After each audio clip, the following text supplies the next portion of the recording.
Is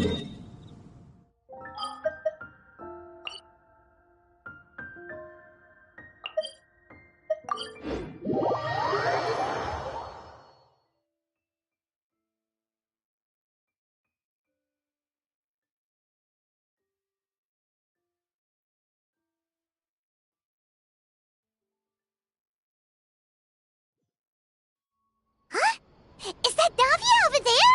Oh, it's been a while. Let's go say hi.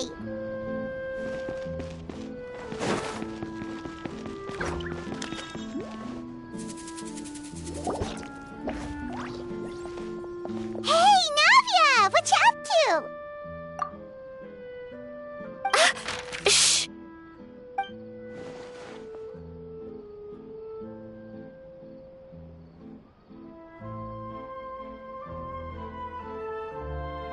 Get lost, Monica! I don't want to see you back here until you're ready to wake up and start doing things properly! Right now, you're a disgrace to my kitchen and to the Hotel de Boer name! It was an accident. I'm sorry, did you hear me asking for excuses? No, I'll do better, I promise. Why is she so aggressive? She won't even listen to what the poor girl has to say. Oh, hey, cut her some slack. You gotta at least hear her out. Wait! Huh? Who do you think you are telling me? Wait a sec. Navia? So, you're bringing backup now. Suit yourself! You're still wasting your time!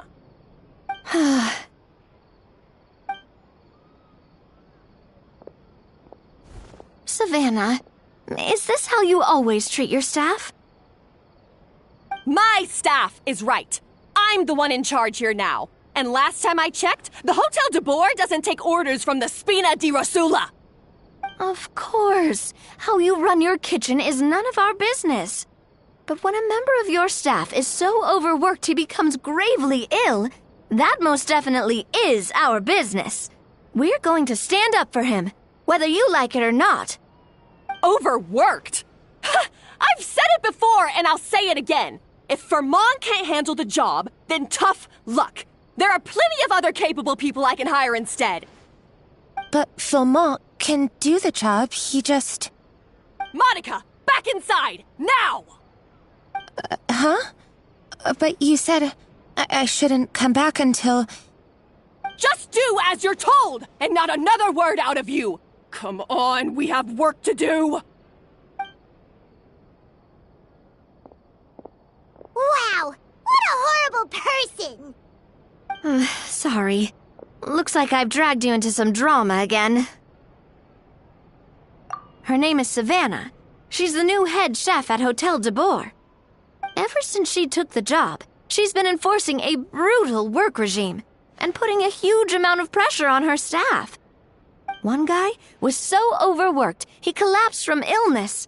He's been bedridden for days, and he can barely even talk properly. I'm sorry. It's all my fault. I don't deserve to be a chef. At his family's request, the Spina di Rosula is trying to mediate on his behalf. We're not exactly making a ton of progress, as you saw. Savannah is adamant that Vermont's exhaustion and illness have nothing to do with her or how she's been running her kitchen. She's refusing to have any kind of meaningful dialogue with us. Our next thought was to talk to the other chefs at the restaurant and get a better idea of their working conditions. But with Savannah watching them like a hawk, no one has been willing to open up. And that's why I'm here, doing it the old-fashioned way. Camping out, watching, and waiting for an opportunity.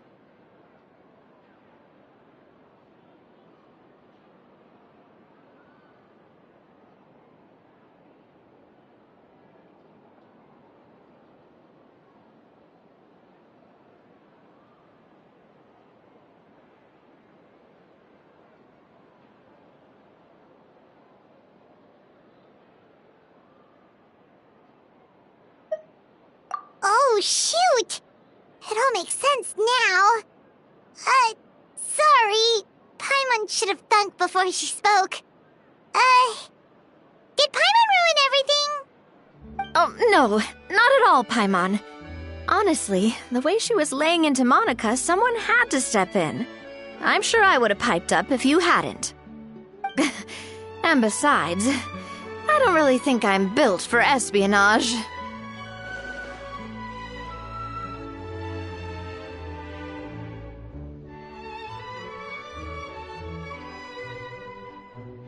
Yeah, meaning it's gonna be all the more difficult to get the inside scoop now. Oh, I might as well head back to the Fleuve Cendre then. We'll need to come up with a whole new game plan. Paimon will join you, 'cause this is kinda all Paimon's fault. Guys, it's fine. You don't need to worry about it. That said, if you were planning to visit the Fleuve Cendre anyway, let me take you out for a meal. I'll make sure it's a proper feast. A really famous chef just joined the Spina di Rosula's tavern. Her name is... Sorry to interrupt. I just wanted to apologize for the scene you witnessed just now. We shouldn't subject our customers to that. This is a small token from us. It's some candy from Monica. She asked me to make sure it was delivered into your hands. Monica's the one apologizing? Huh. Clearly Savannah is the one who owes an apology. Our head chef has been a little highly strung lately. Sorry for everything.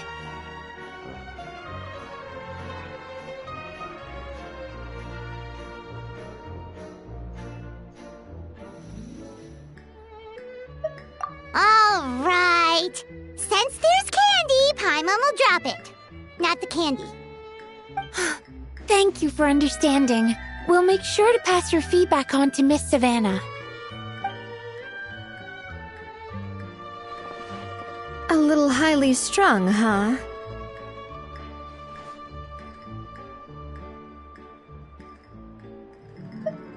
Paimon doesn't get it. How did someone like her even become head chef? Well, according to Fermat's family, she hasn't always been like this. But that's a story for another time. Let's try this candy. Oh, Paimon totally gets it. Come on, dig in! Huh? Hold on, there's something written on the wrapper. Find... Escoffier?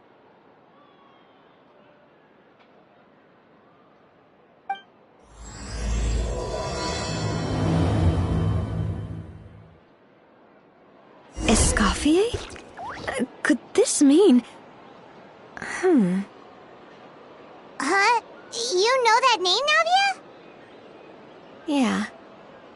Let's stick to the plan and go back to the Fleuve Cendre for now. That's where we'll find Escoffier anyway.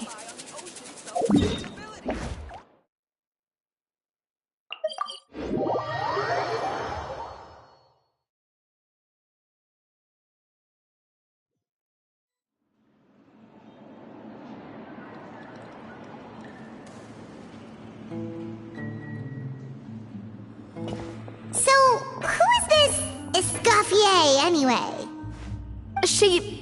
Well, for starters, she used to be the head chef at the Hotel de Bourg, before Savannah.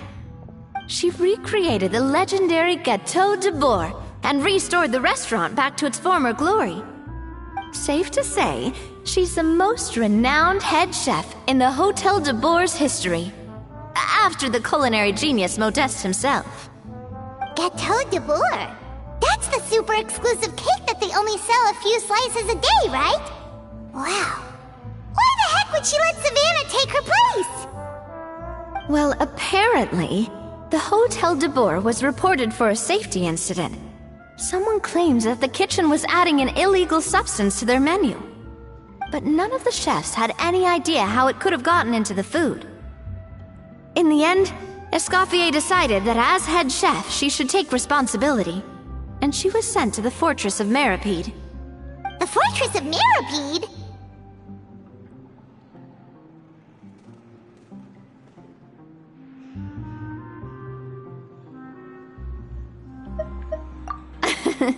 Well, you're right. The quantity of the substance they found was fairly minimal. Even the guards believed the whole thing was probably just an accident. Escoffier didn't have to stay in the fortress for long, but still, by the time she returned, the role of head chef had already passed to Savannah. So that's what happened. Paimon still thinks it's really unfair. Even though Escoffier is no longer head chef at the hotel, she's still well respected by the staff. So, I'm guessing what Monica wants is for us to convince Escoffier to try and negotiate with Savannah on the staff's behalf. Oh, Paimon gets it! Monica wants Escoffier to come back and kick Savannah out. It's simple. If the new head chef is stressing everyone out, then the solution is just get the old one back. Well, about that... You thought cream of mushroom soup was ready to serve after 3.5 minutes on the stove! You'd have had more sense serving hot water with ice cubes. At least then you wouldn't have wasted all this perfectly good cream and mushroom! What do you say, Hilaire? I'm sorry, Cream. I'm sorry, Mushroom. As you can see, Escoffier is that kind of chef as well.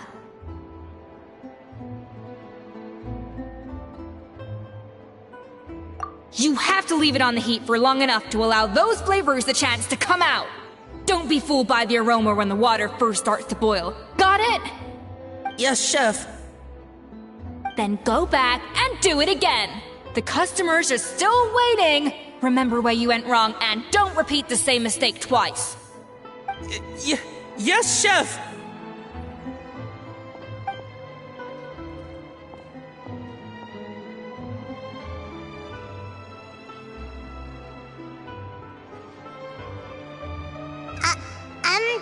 Excuse us, we're...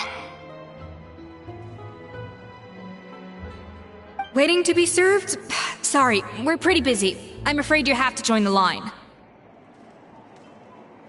Oh, no, we're not here to eat. So you're not paying customers? Then I'm afraid the wait will be even longer. It's hard to talk to Escoffier when she's in the zone. Let's take a seat. We can catch up while we wait.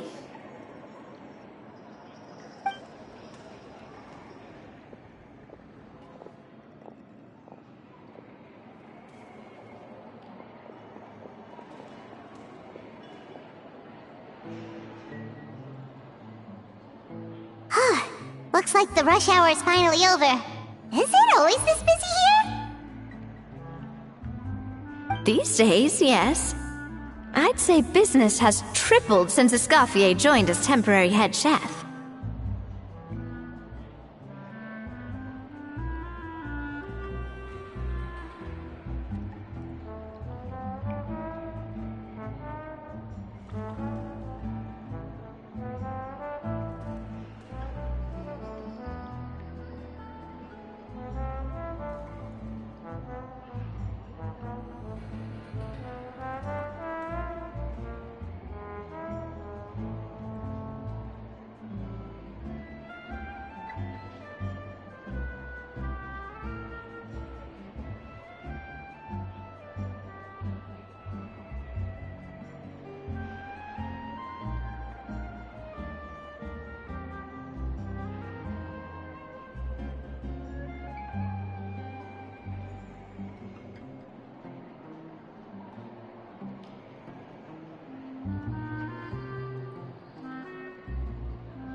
Well, in her words, the Hotel de Boer doesn't need her anymore.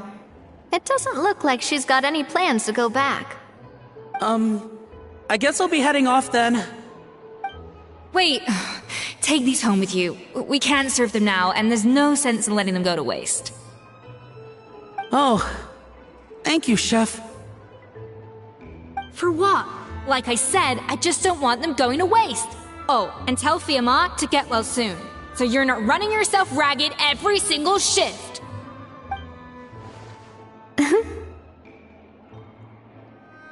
Fiamma. That's the second time we've heard that name. Who is that again? He's the chef that fell ill from stress. Hilaire is his son. And with Mom stuck at home taking care of Dad, he decided to pick up some work to help pay the bills. Escoffier knows their situation, so she's been making some extra food every day for him to take home. Hey, I heard that, Navia!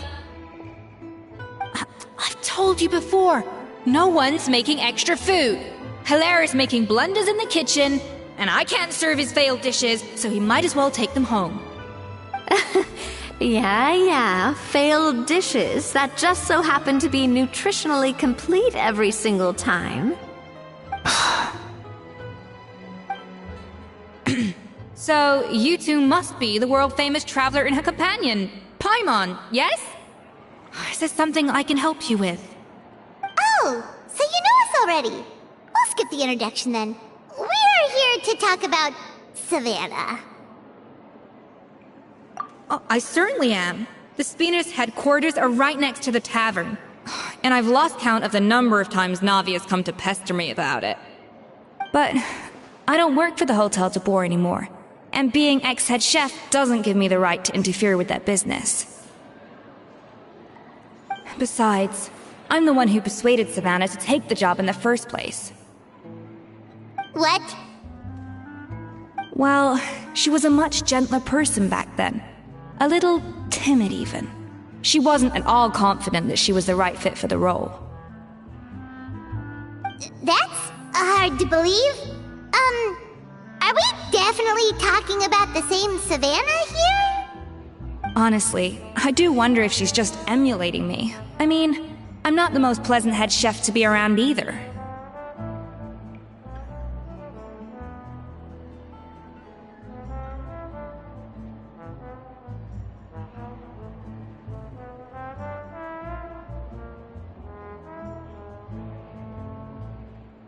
Anyway, suffice to say that given the history between us, it'll be tricky for me to tell her she's doing her job wrong without coming across like a huge hypocrite. Fiamma and the others probably think that Savannah gets it all from me. I wouldn't be so sure about that, Escoffier. Look at this note we got from Monica. She mentioned me. Whatever shortcomings you feel you have, it looks like Monica still trusts you. As for the others, well, how can you know what they think unless you ask them? Monica. Plus, it's not like we're asking you to storm in there and raise hell. We're only in the initial phase of our investigation. All we're trying to do is get the other chefs to open up to us. Oh, Monica. Oh, Monica! Escoffier? I can't believe her! Powdered sugar is supposed to be applied sparingly.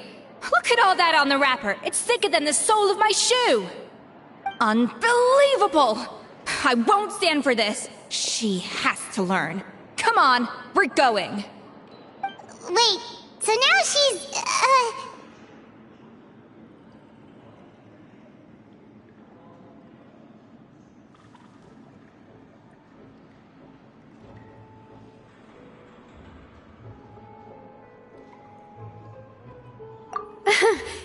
Let's go catch up to her.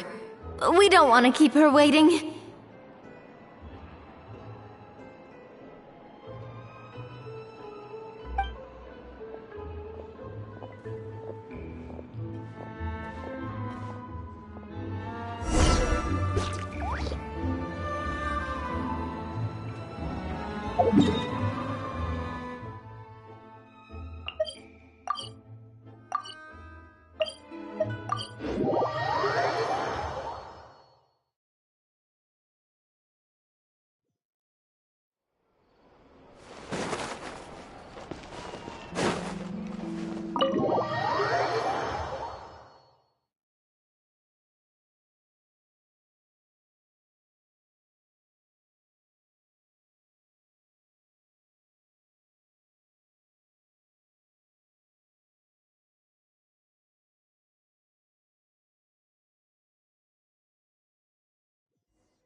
Wait, she looks like...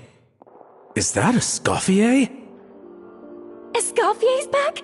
Yes! I've missed her cooking! I was just saying, Hotel de Bourg is nothing without her.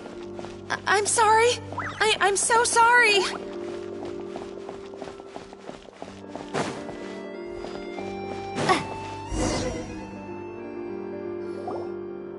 I'm sorry. I'm so sorry. I messed up your order.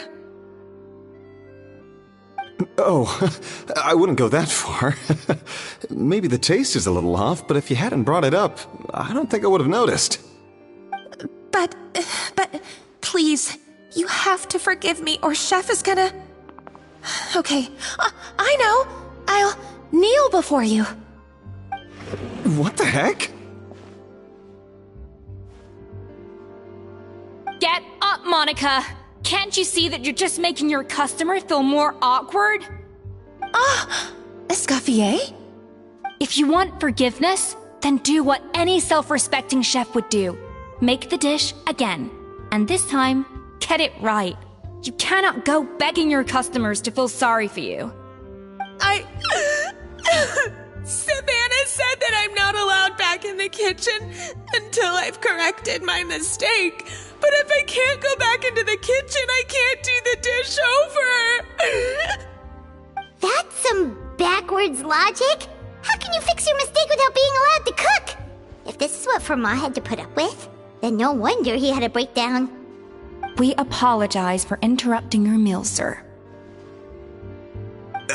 It's fine. With my layman's palate, it's not like I can tell the difference anyway. I was actually quite enjoying my meal until she appeared out of nowhere and started apologizing. Gave me a bit of a fright, to be honest. Oh, well, it's because Chef Savannah tasted a bit of the leftover soup from my pot and then threw me out of the kitchen. Gosh, that's pretty strict. Has she always been that way? I don't recall things being like this when Escoffier was head chef here. I gotta say, you're all looking a little worse for wear these days.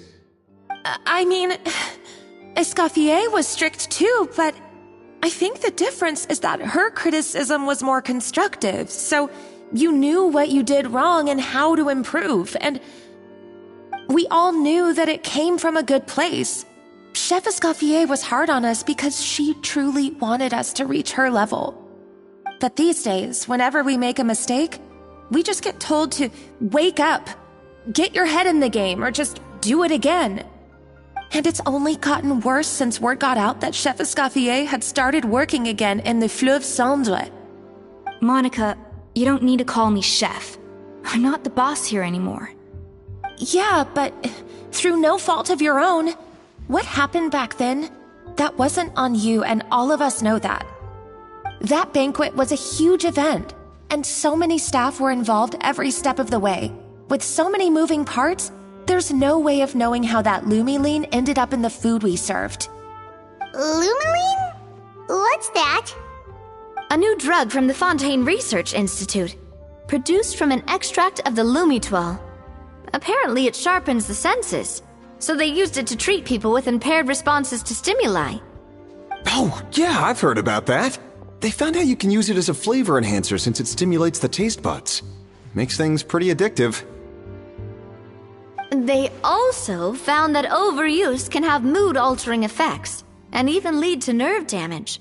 So it quickly ended up on the guard's list of controlled substances. Unfortunately, however, some food products containing the additive had already made it to the market by the time the guards banned it from the restaurant industry. Everyone knows that in all likelihood, someone probably just purchased a batch of contaminated ingredients by mistake. But you took all the blame. We all know why. You just didn't want to see this turn into a place where tensions are constantly running high, because everyone's suspicious of each other all the time. And now look at you, a fry chef in the Fleuve Cendre. What are you trying to say? Sure, the Spina's Tavern is no Hotel de Bourg, but come on, it's not that bad, is it? Oh, the Fleuve Cendre, you say? Great. That's where I'm dining from now on. Monica, I'm very happy with my current job, and there's no changing the past. We just have to let bygones be bygones. Besides, at the end of the day, I was the head chef, regardless of whose mistake it was. Ultimately, the responsibility lay with me. If only Savannah was half the boss you were. I'm sorry? Do you have a problem with my conduct as head chef? No. No, chef. So, you do remember who's boss? Escoffier? I thought you'd left this place for good. What are you doing back here?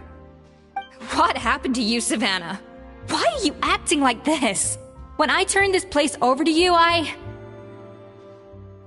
You made me the head chef and gave up your right to tell me how to do my job. You're not the boss here anymore, so stop acting like you own the place. Whoa. Sounds like someone has a chip on her shoulder. Oh, Savannah! My God, have you grown a temper since I last saw you?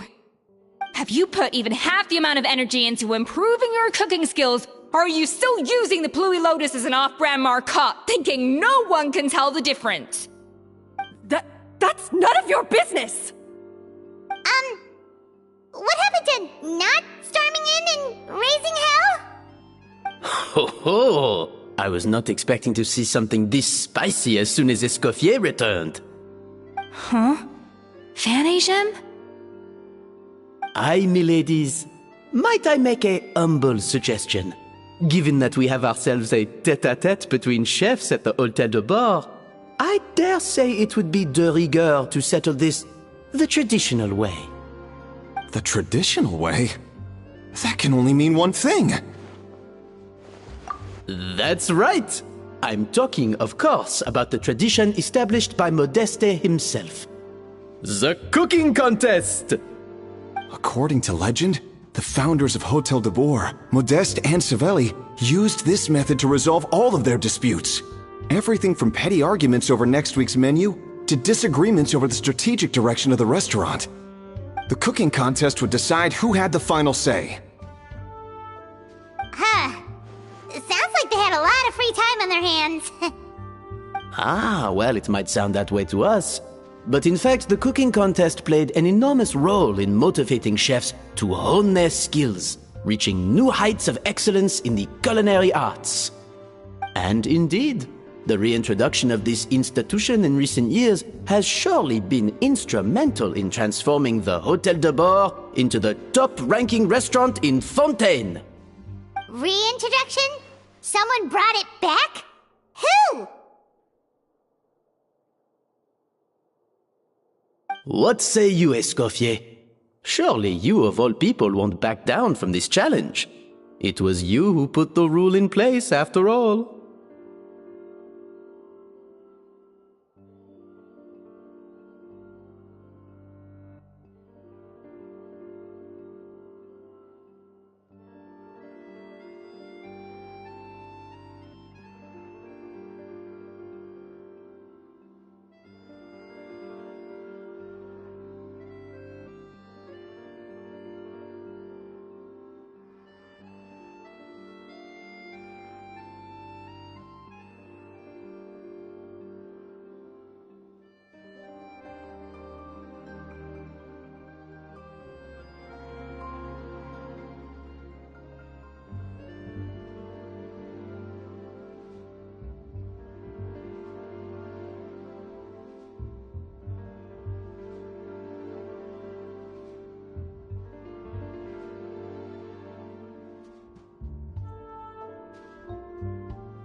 Sure, I reinstated it, but I'm not a chef at Hôtel de Bord anymore. Isn't this bending the rules a little? I see no issue as long as both sides agree to the terms. We could simply treat it as an exhibition of sorts. Savannah, any objections? Exhibition. Huh. No. If we're going to battle it out, let's put it all on the line. If I lose, it's up to you what happens to me. I don't want anything to happen to you. But if you lose, you hand over the Codex de Boer to me. What? The Codex de Boer? Only the legendary handbook written by the original head chef Modeste. It contains all his secret recipes, including Gâteau de Boer. It's the greatest treasure in Fontaine's culinary world, and only the present and former head chefs of the Hotel de Boer have the right to read it. Present and former? Wait, but that already includes Savannah, though. What do you want that old thing for? You have your own copy, don't you?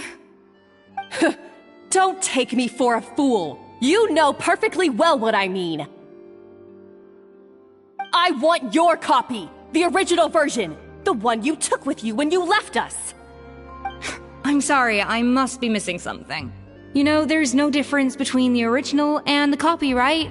They contain the exact same recipes. Stop trying to change the topic. What's wrong, Escoffier? Scared you're gonna lose to me? Or are you scared of me getting my hands on the original Codex? Savannah, you may remember that we gave her the original as a parting gift, to thank Escoffier for her years of service. Asking for it back feels a little, Oh, I'm sure it won't be an issue, as long as both sides agree to the terms. Those were your words, weren't they? And as for the contest itself, let's make it a bake-off. Gâteau de Boer, per the recipe in the Codex. Well, Escoffier, you against me. Are you in or out? You sound surprisingly confident. Alright then, let's see how much you've actually grown. I hope you surprise me, Savannah. I'd hate to find out that all you've learned after this long is how to chew people's heads off. Believe me, I'll show you. Escoffier, are you sure this is a good idea? You accepted her terms a little hastily. Oh, it'll be fine. Let's head back to the Fleuve Cendres so I can get prepping.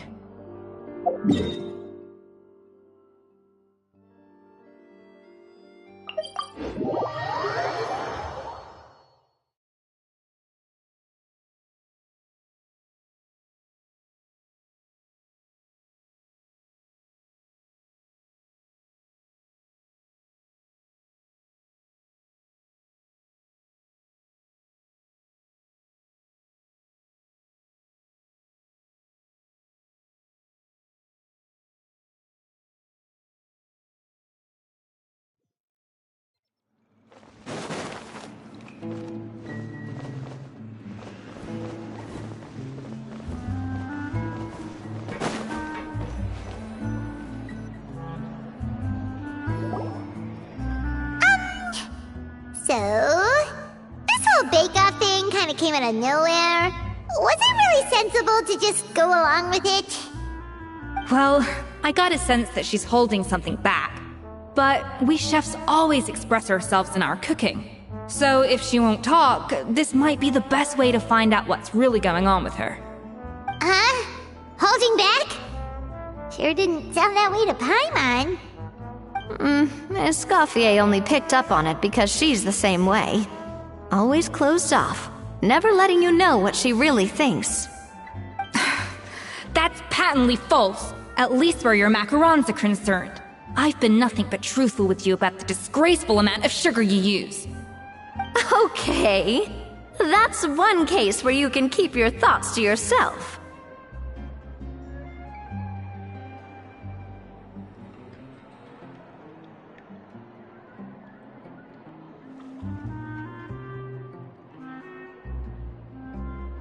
Oh, that? Well, it's not so much a recipe book as a diary of Modeste's adventures.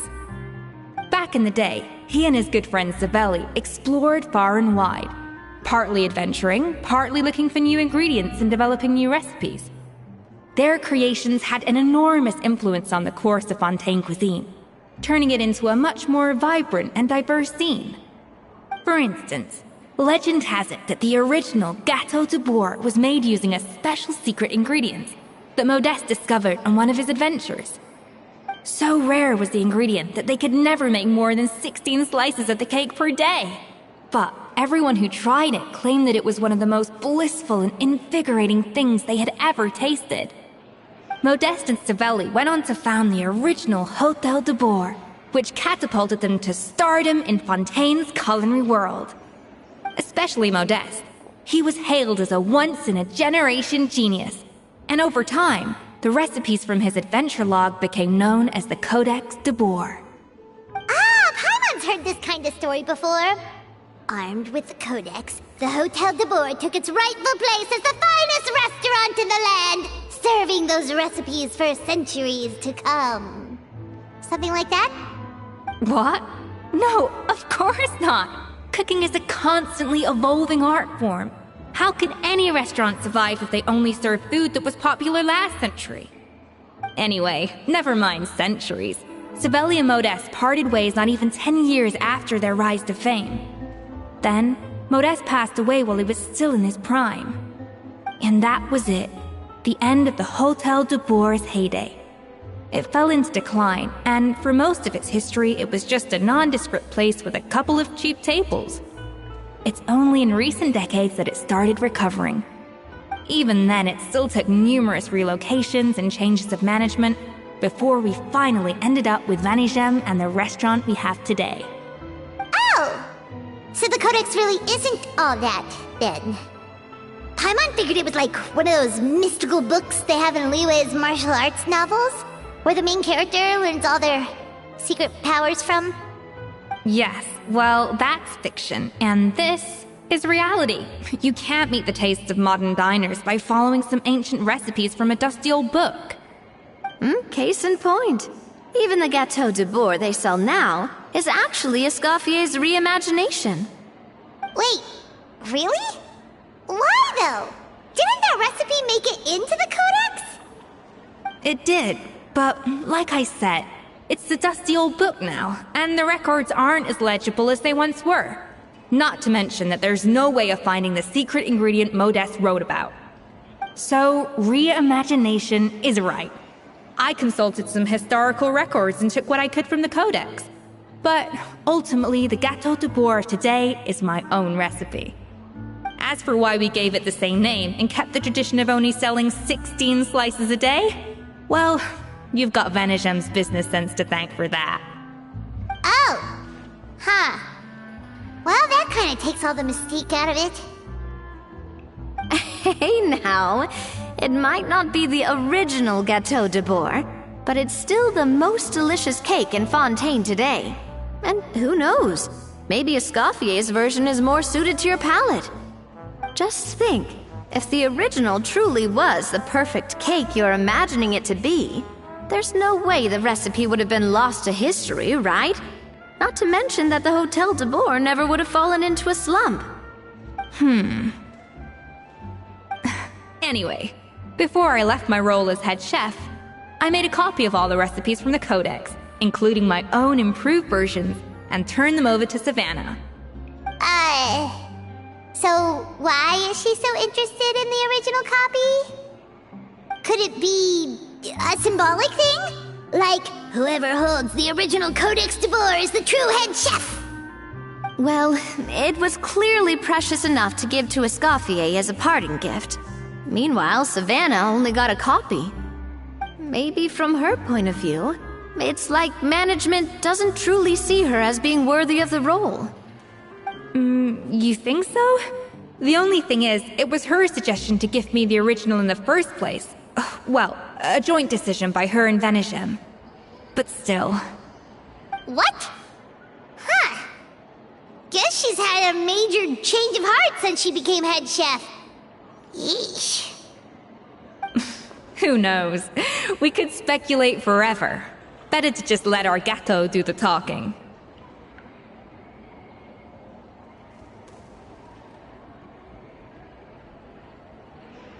It means vesting her in this bake-off, and then getting her to explain herself, even if I have to beat it out of her with a spatula.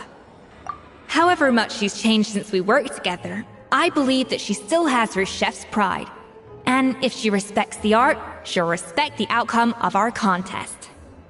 Well, I'm confident that you and your spatula can get justice for Froment.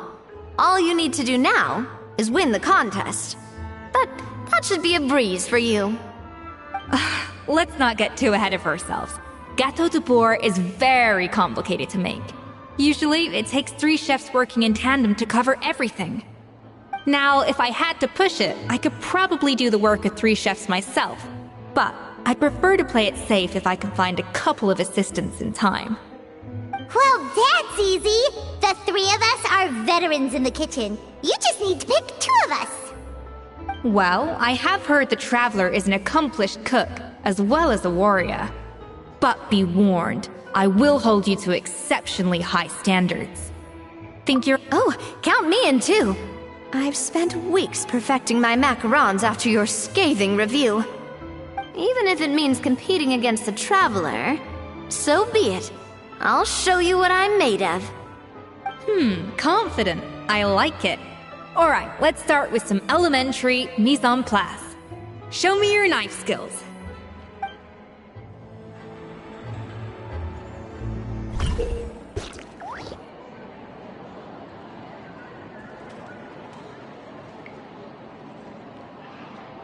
I've always called it chopping stuff up, not mise en place. But it's basically the same thing, right? Oh, Navia. The difference in your case is that mise en place is chopping stuff up without sending juices flying all over the kitchen.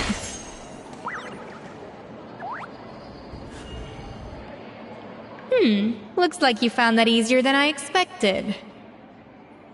Yeah, thankfully it was pretty straightforward in the end. You made it sound like we'd be carving statues out of fruits or something. Well, brace yourself, because the next step is anything but straightforward. I'll be using this cold press to extract flavor compounds from the ingredients. A kind of special food processor I got the Fontaine Research Institute to make for me. It uses cold temperature extraction to isolate the essence of cooking ingredients, which can then be used to flavor dishes more precisely. But this isn't exactly standard kitchen equipment, so that probably didn't make a whole lot of sense. Let me give you a demonstration instead.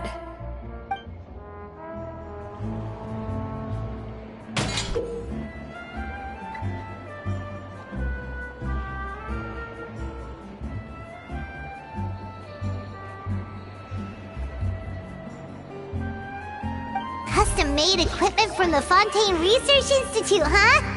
That's some pretty high-tech food prep. Paimon's never used anything this weird before. Cool. No, weird.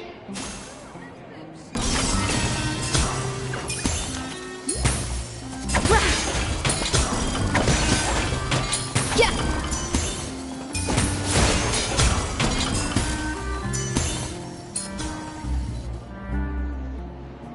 And done. These are the flavor compounds extracted from our ingredients. I've processed all the fruit you chopped up earlier. Wow! Even the smell is so much more concentrated. What next? Do we add all this stuff in? Absolutely not! Throwing everything in at once will ruin the balance of flavors.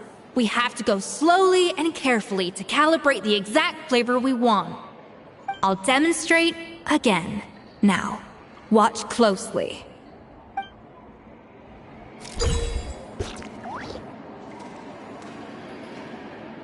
Guess I'm finally on the right path. Slowly and carefully. Not a drop too much, and not a drop too little.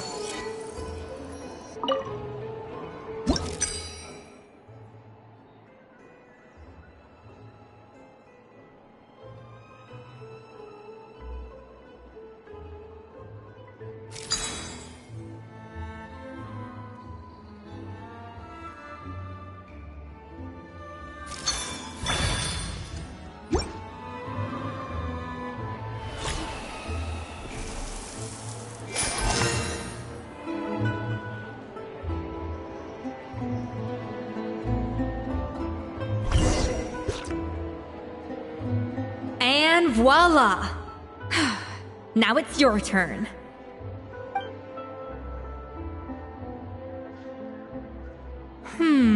Not terrible. Considering this was everyone's first time blending flavor extracts, it could have been worse. But the Traveler's work was surprisingly good. Are you sure you've never done this before? You got almost perfect results on your first try. That goes without saying. Still, credit where credit's due. You did well. Alright, now for the part I've been looking forward to. I want each of you to cook something from the Hotel du Bois' current menu. I'll judge your submissions and give you a final score. That's right. The true test of your cooking skills is the finished product. It'll be good practice for the contest itself. Now get to it. Chop chop!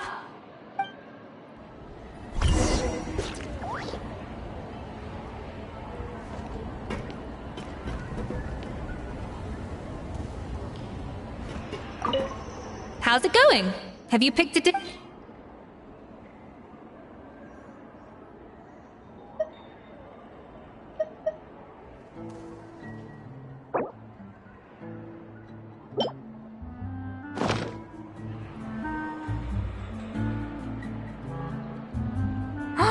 Look at that! With the grace of a snow-winged goose, as I like to say. Now, let the grating commence.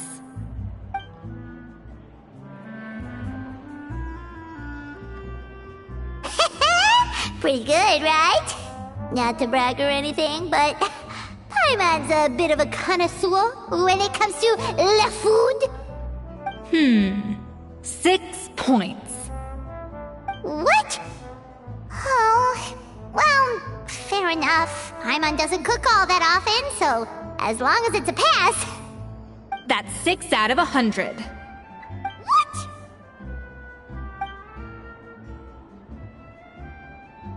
You say you're a connoisseur, but it's quite clear from this dish that you have far more experience consuming food than creating it.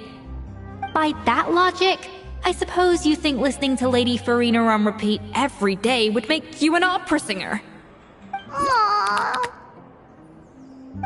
Me next!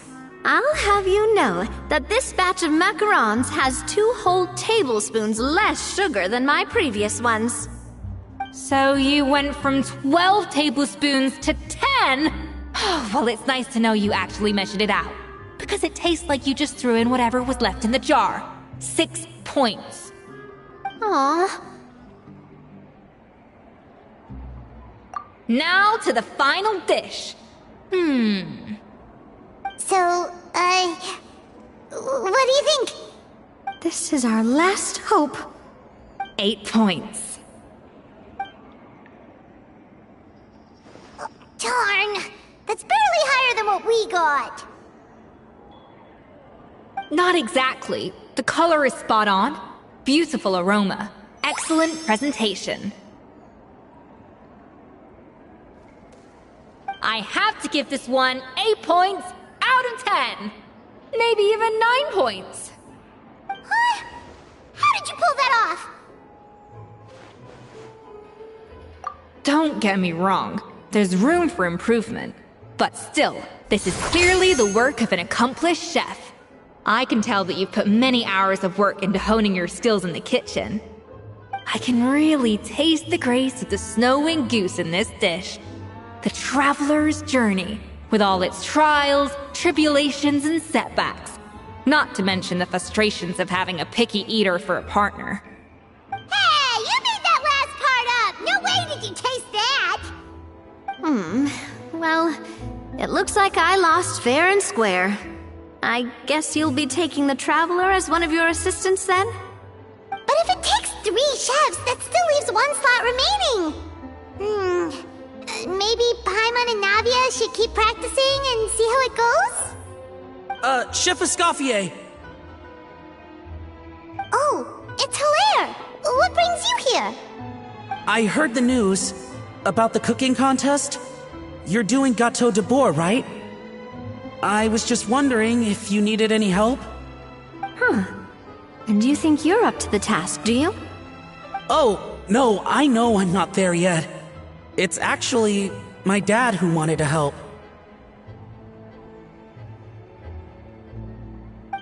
Firma, last I heard, you could barely get out of bed. Chef Escoffier, Navia, Traveler, thank you all so much for everything you're doing for me and my family. I've had enough of sitting around at home while you run yourselves ragged.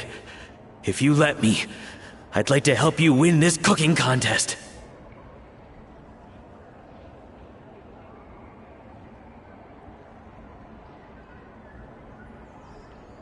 Yeah, I was gonna say the same thing. Don't you worry. I'll be fine. I'm feeling much better now. I'm sorry. I know I've been rather useless these past few days, but not anymore. The fact is, I'm a fine chef, despite recent events.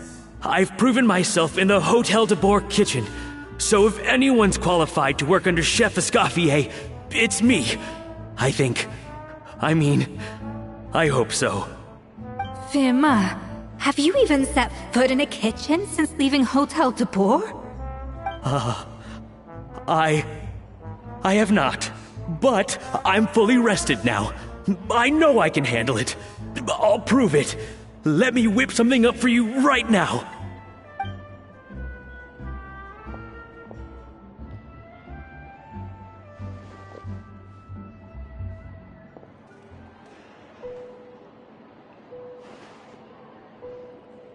Huh? That's strange. Why are my hands shaking? What do you call this, Firma? I can't seem to grip my knife. Do it again! Again! Again! I... Hopeless. Get out of my kitchen yesterday.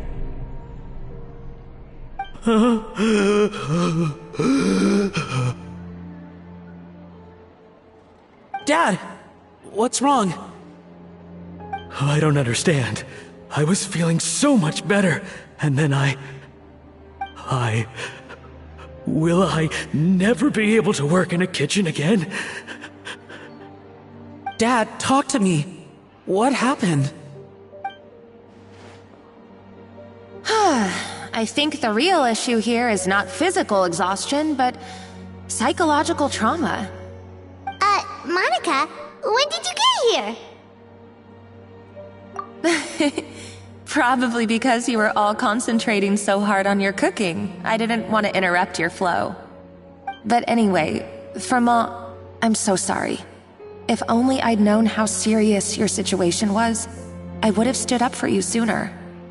You have nothing to apologize for, Monica. During those long nights of redoing every order, you were the only person who looked out for me. Oh, come on. All I did was make you some tea. I doubt it was much help. Savannah was so ruthless toward you. I probably should have brought you something stronger. She sounds like the worst. All right, another Savannah horror story. Let's hear it. She's been getting harsher and harsher on us ever since she heard about Escoffier's new role in the Fleuve Cendre. Seems like no matter what we make, she'll find something wrong with it. What is this? It looks like a dog's been at it! In the trash now! Then she orders us to redo the dish again and again, but we never know what's going to make her happy. Do it again! Do it again! Do it again! Every time you remake it, you just get another earful from her. Either straighten yourself out, or get out of my kitchen! So now, it seems like just picking up a kitchen utensil gives me flashbacks of her yelling at me. Oh man, that must be awful. The more I want to get it perfect, the more my hands shake, and the more scared I am of making another mistake. How can you give up so easily, Firma? You weren't a quitter when you were working for me. And even under Savannah, you talk about working late into the night trying to perfect your dishes. That says to me that you still hadn't lost that determination to prove yourself. What changed? I don't know what's come over me. When I think back, I just remember feeling like my heart and my hands were growing heavier and heavier as the shift went on. Each time I had to redo a dish, my heart sank a little further. Maybe Savannah was right. Maybe I am just hopeless at this. Dad. I see. Well, it sounds like there are some deep issues at work here. Ones that won't be resolved by merely seeking compensation. I will win this contest, and after that, I encourage you to approach Savannah and talk this out. But what if you can't find another assistant in time? Clearly, I'm in no state to help out. You think being one person short will ruin my chances? Let's not forget, I taught you and her everything you know. Even if I had to go it alone, I would present the perfect gâteau. Oh, well, Paimon and Nadia will still keep practicing, just in case.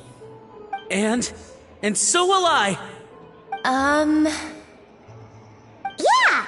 And if worse comes to worse, we can always get the Spina di Rosula to put out an emergency call for chefs. There's gotta be someone out there, right? Actually, I thought maybe I could help. That's sort of why I'm here. What? Why didn't you say so? I was going to, but then... Well, this is the first chance I got. You do this for us? Thank you so much, Monica. Alright, fine by me. But aren't you still working for Savannah? Joining the other side seems like a guaranteed way to put your future employment in jeopardy. I know, but it's alright. I've made up my mind. With the way things are, I can't keep working for Savannah much longer anyway. Unless I want to become the next Firma. I'm done with sucking it up. It's time to try and turn things around. If this cooking contest can get Savannah to see the error of her ways, then I'm sure she'll forgive me for this. Well, Paimon didn't think we'd be poaching from Savannah's staff to get our third person, but there you go. Anyway, Monica's a professional chef, so nothing could possibly go wrong now. Great! Then it's settled. And to congratulate you all on making the team, I propose a Spina-sponsored meal to celebrate. Spina-sponsored? Wait, you mean I'm cooking? Well, I promised the Traveler a feast in the Fleuve Cendre. And I know how much you've been looking forward to it. Yeah! Feast, feast, feast! Alright, if you insist. Then prepare for some of the finest food of your lives.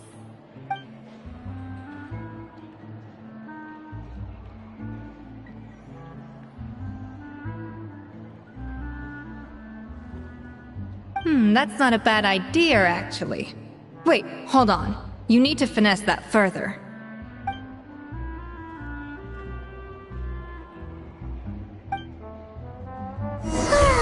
That was a dream come true. Paimon never knew Fontanian cuisine could be this good. So, this is what Chef has got. Wow. I don't know if I'll ever be able to cook as good as that.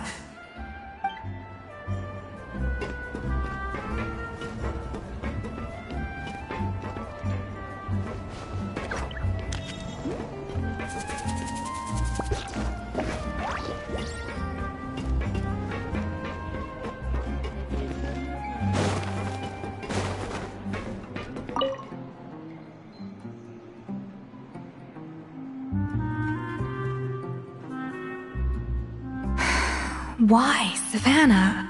Why? Oh, nothing. I was just flicking through the original Codex de Boer. I wanted to see if there was anything I'm missing. Something I hadn't noticed before. That might explain why Savannah's so desperate to get her hands on it. But I can't find anything. It's just some hastily scribbled recipes in between diary entries from Modeste's adventuring phase. And most of it's not even legible anymore. The copy I gave her not only has all the recipes in full, but even includes my own private tips and notes from years of experience. Surely that's infinitely more useful than this old thing.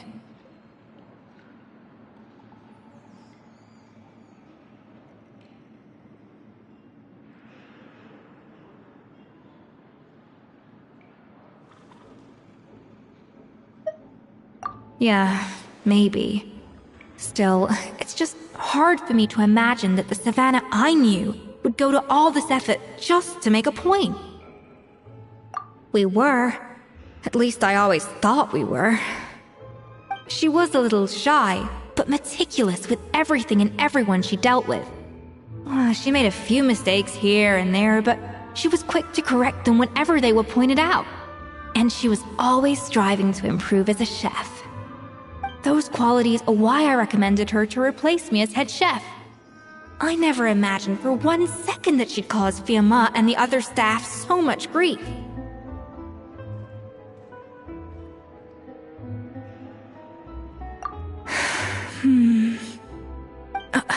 Well, I mean to an extent, of course. I pushed hard for her to get the role.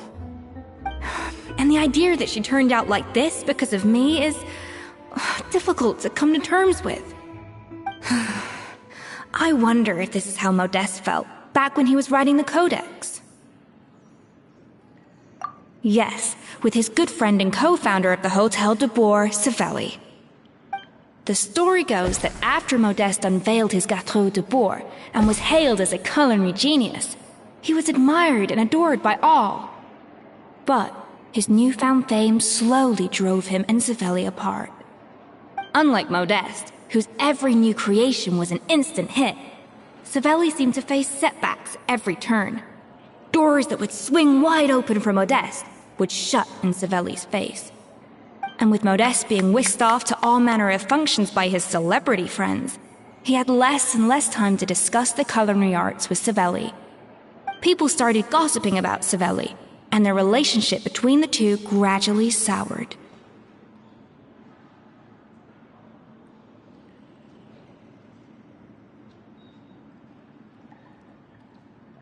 Everything came to an abrupt end when Modeste, still in the prime of his life and still hailed as a genius, suddenly died from an acute illness.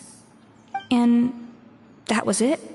They neither had a decisive split, nor got the chance to properly reconcile. Their story just came to an end. One rumor had it that Savelli actually killed Modeste out of jealousy, even as the latter was hoping to make amends. Unlikely. It's a popular theory, but there's no real basis for it. At least there are no records of Savelli ever being convicted of a crime. Still, beyond a point, there's no way of knowing what truly happened in the past. All we can do is try to make sure the present doesn't quite go as badly. And that's why I have to win this contest tomorrow. Then get the truth about everything that's been going on, even if it means cracking her open like a nut.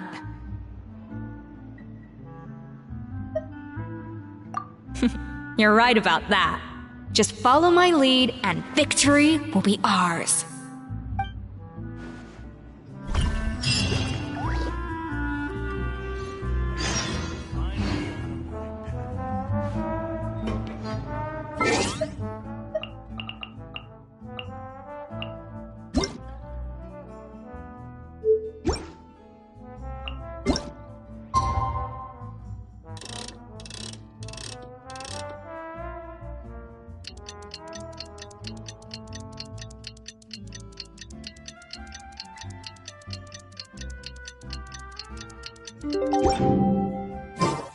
It's Cooking Contest Day! To the Hotel de Boer! Toot sweet!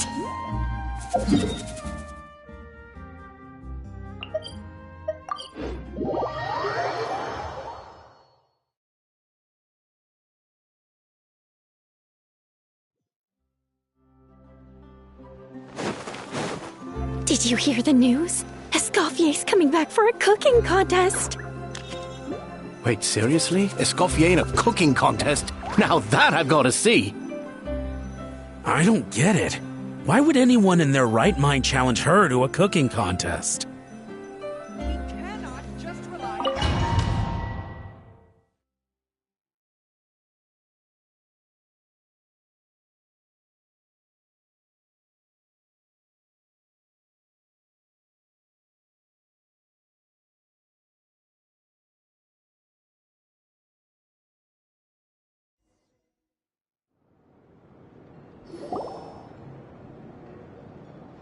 Mesdames et messieurs, welcome one and all to the Hôtel de Bord and to this most exciting of cooking contests. Savannah, I've brought the original copy of the codex you asked for. Monica? Huh.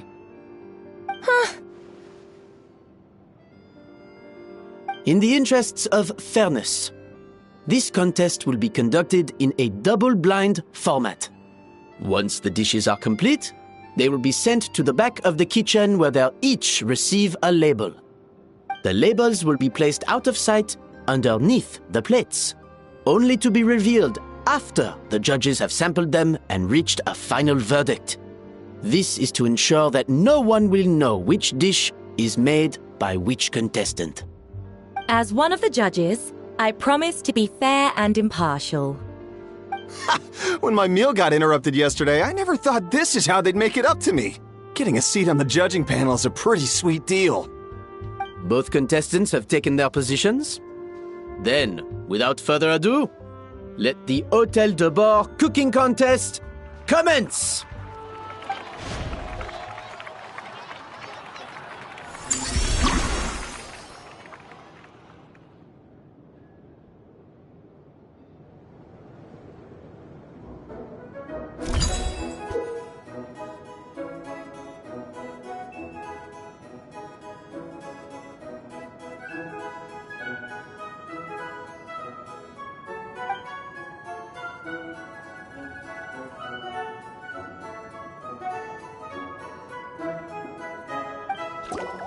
Monica, Traveler, it's go time. Let's do this. Alphonse! Gaspar! Get to work! Do not disappoint me. Looks like our two head chefs are raring to go. Like an oven on full blast, this competition is quickly heating up. Even the best chef in the world can't flavor their food without prepping the flavoring, right?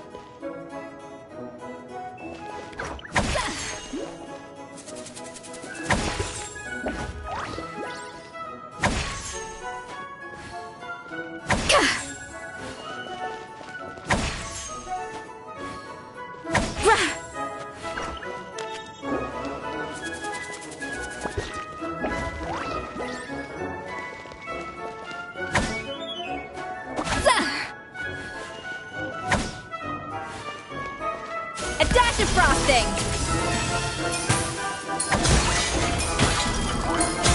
That should be enough flavoring.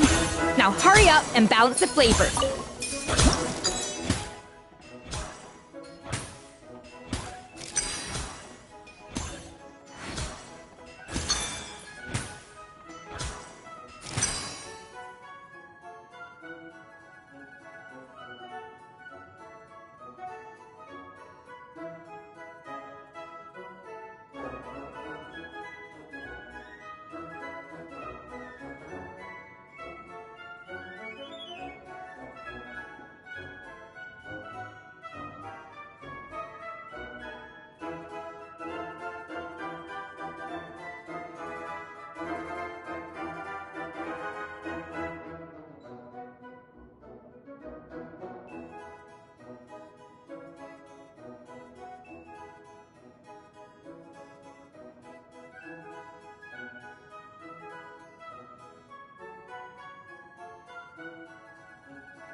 Stay calm, Escoffier. There has to be a way to balance the flavors.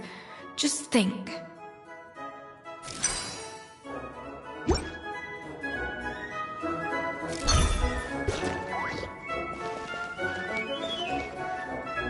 Even the best chef in the world can't flavor their food without prepping the flavoring, right?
playing at? That's not how I taught you to do it!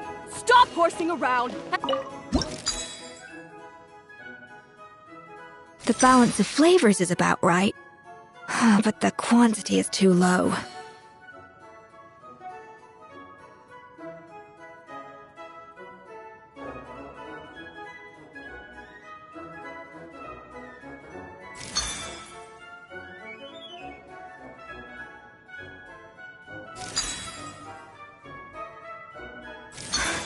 What are you doing, Escoffier? Your team's waiting on you. Yes, Chef! Oh, tension in the ranks on Team Savannah. Will this slow their progress? For goodness sake, Savannah, what are you doing? Oh, get it. I've got to focus on my...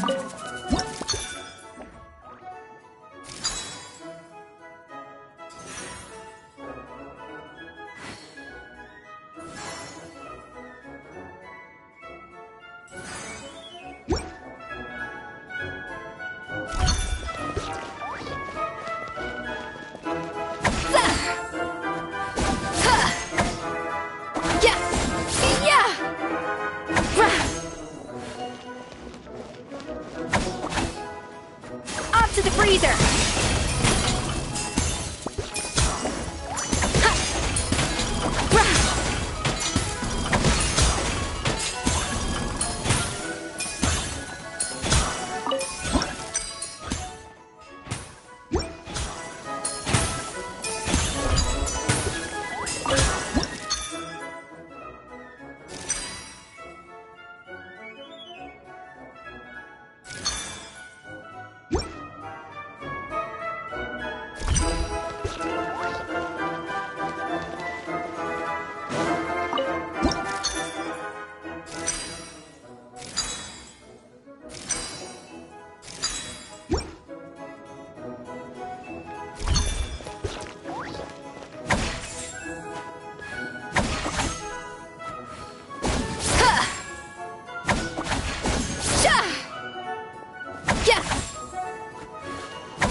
Adaptive frosting!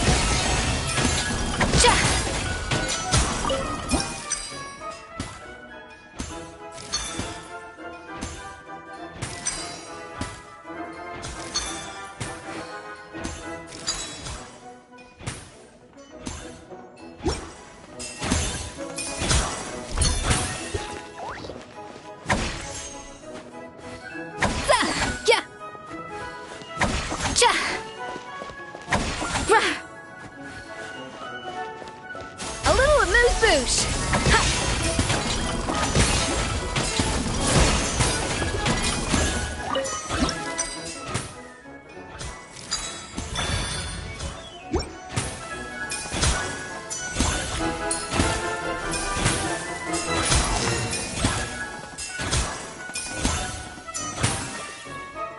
So, what do you think?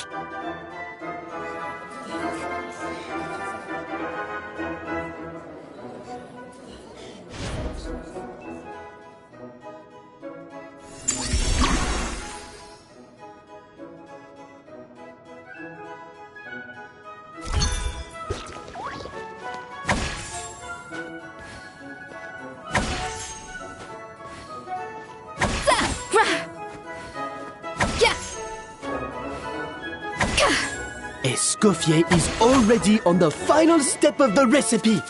Let's check.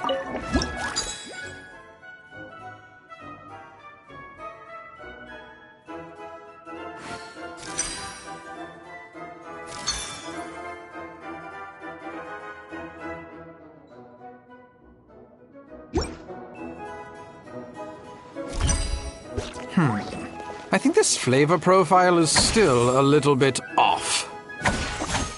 Enough! Oh, useless! Both of you! Make like an egg and beat it! I'll do it myself! Wow! Is Savannah serious? Can she really make up for lost time working alone?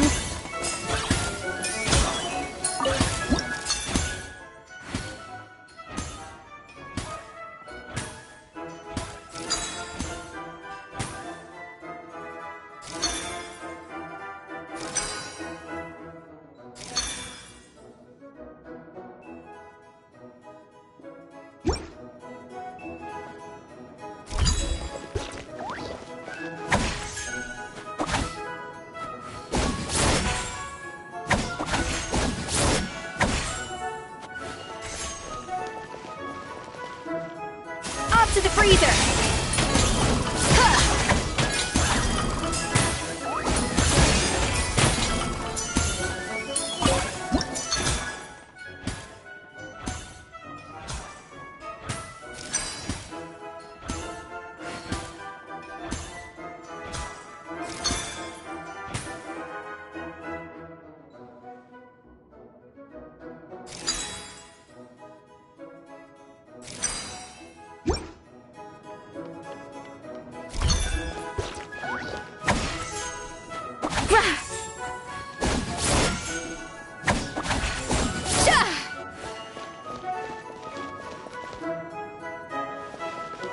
Dash of frosting!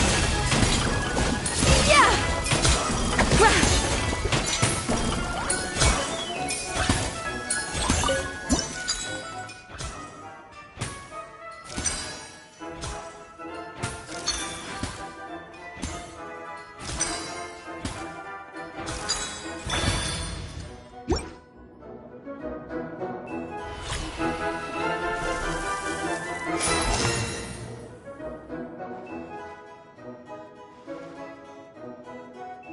You can't match Escoffier's talent.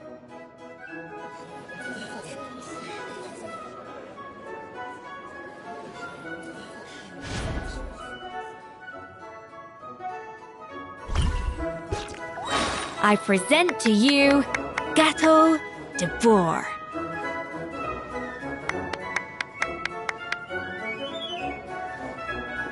A burst of flavor!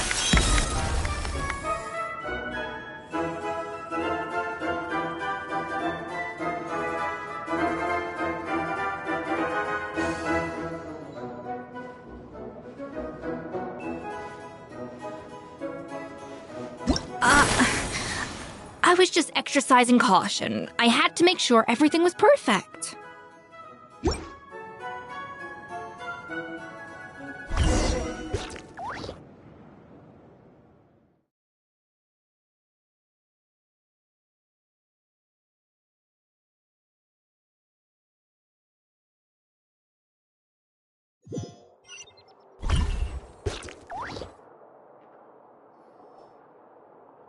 Time's up! Contestants, please take your dishes to the back.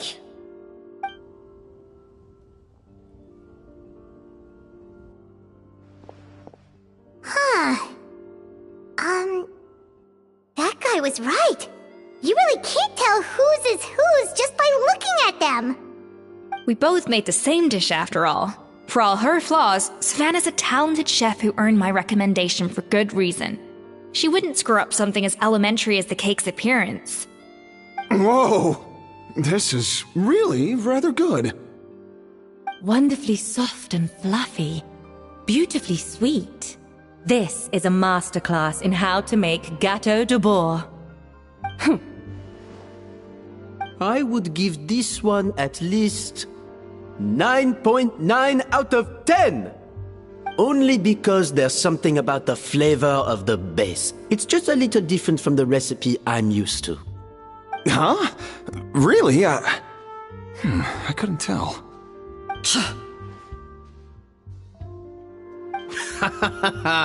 All right, on to gâteau number 2. I haven't had a single bite and already this aroma is a delight to the senses. I have a feeling that this gâteau will be a gâteau for the ages. How exciting! I'm gonna dig in.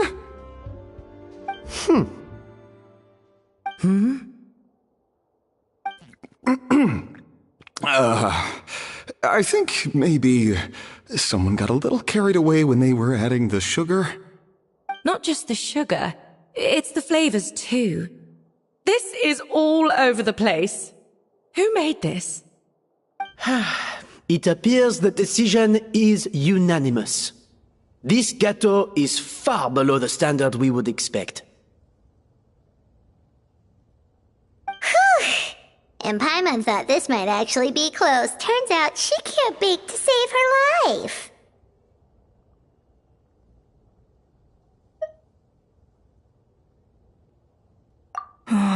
Something's not right here. Savannah may not be perfect, but no way is she this sloppy. I can now declare that the creator of the first gâteau has won this cooking contest. Now, all that remains is to turn the plate over and reveal the chef's name underneath. What? It's Savannah? No! That's impossible!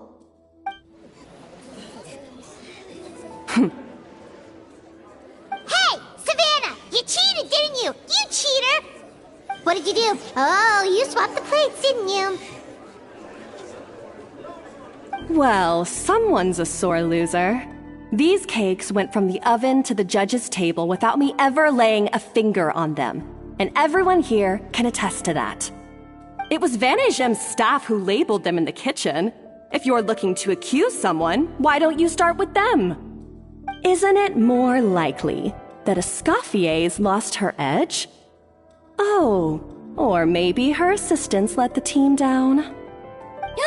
You take that back! Judges, we demand a rematch!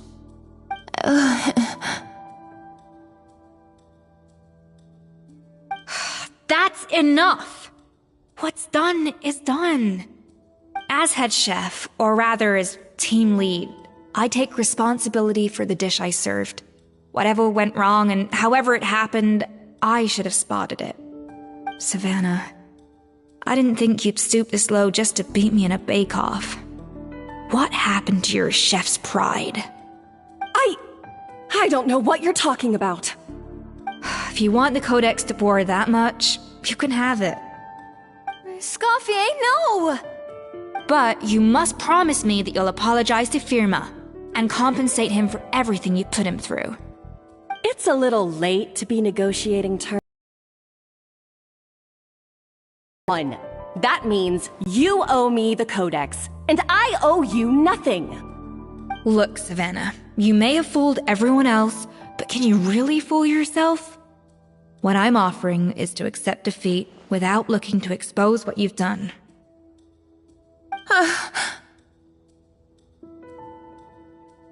But only on the condition that you promise to stop putting so much pressure on your staff.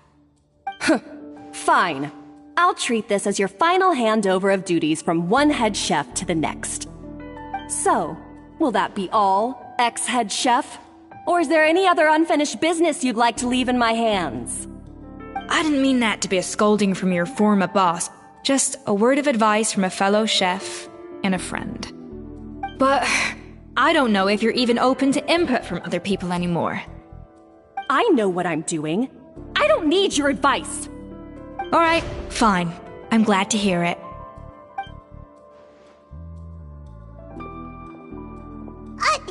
Escoffier? The Codex de Boer! Finally. Now, at long last, I will succeed. Escoffier? How could you let her get away with this? Yeah! The Codex is a souvenir of your time here! Doesn't that mean anything to you? It's alright. It was just a bake-off, not the end of the world. I'm already over it. Besides, it's not all bad. She agreed to compensate Firma. That's mission accomplished for the Spina. Honestly, if I'd have known that giving her the Codex would solve everything, I'd have just done that in the first place. I mean, why bother with a whole cooking contest? It's such a waste of time and energy.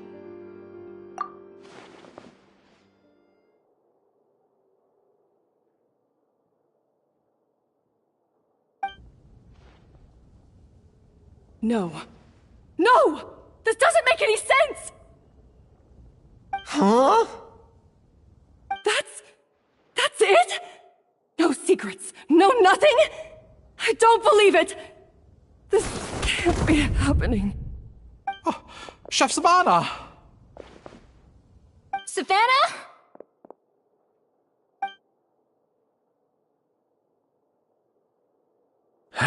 It's nothing life-threatening. Just a lot of pent-up stress and exhaustion. Oh, I knew it. Pent-up stress? Her?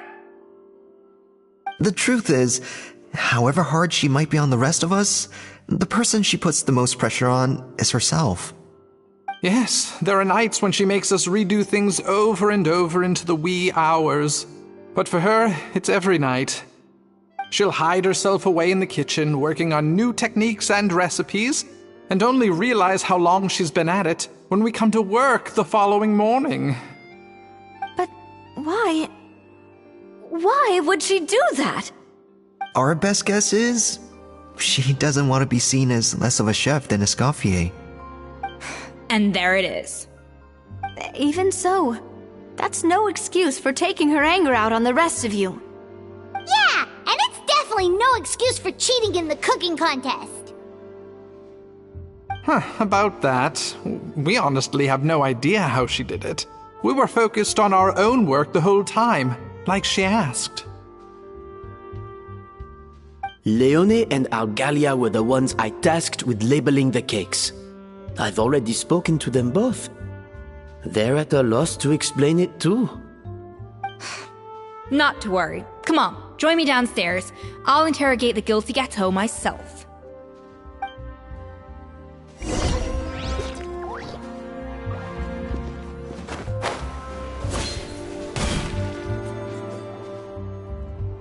Well, how is it? Have you figured out what it was? Oh, this is aggravated assault on my palate. I'd rather eat wet cement than this. Is it really that bad?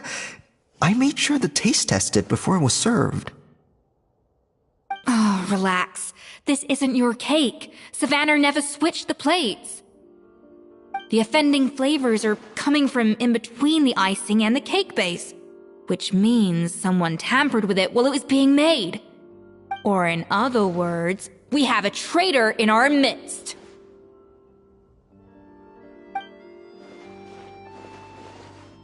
I'm sorry. I was forced into it. It was Chef Savannah. She said if I didn't cooperate, she would... Calm down, Monica. I've already accepted defeat. And if I wanted retribution, I would have brought this up when the results were announced.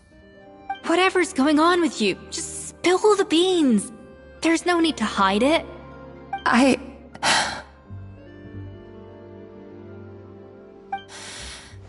I was the one who caused the food safety incident that one time. Food safety? Wait, you mean the Lumeline incident? So you procured the contaminated ingredients? I think so.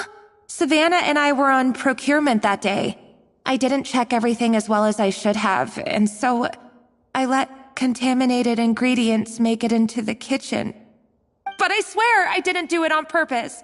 I had no idea there was an issue with them, and I didn't know it would end up with Escoffier going to jail.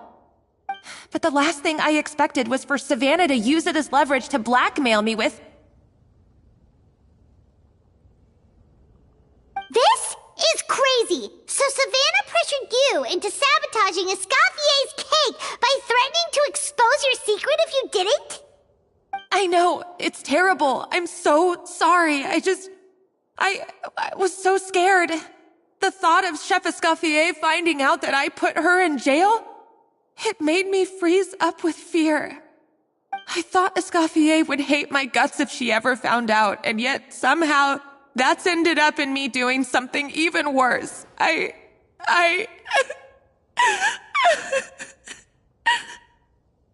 Seriously? All this fuss over a little slip-up? Huh? Firstly, it's not like I got a life sentence. I did my stint at the fortress, and now I'm out. And secondly, I had my own reasons for leaving the Hotel de Boer. This wasn't the only factor. So, you don't need to feel ashamed or frightened or anything like that. Any more than you need to add butter when you're pan-searing foie gras. You mean... you forgive me? Oh, well, I'm not saying you don't have to take responsibility for your mistakes. You should tell Vanagem to mark down your performance for the past few months. Then do some digging and find out exactly where those contaminated ingredients came from. Sure, you've made mistakes, but now's the time to fix them. Understood? Understood.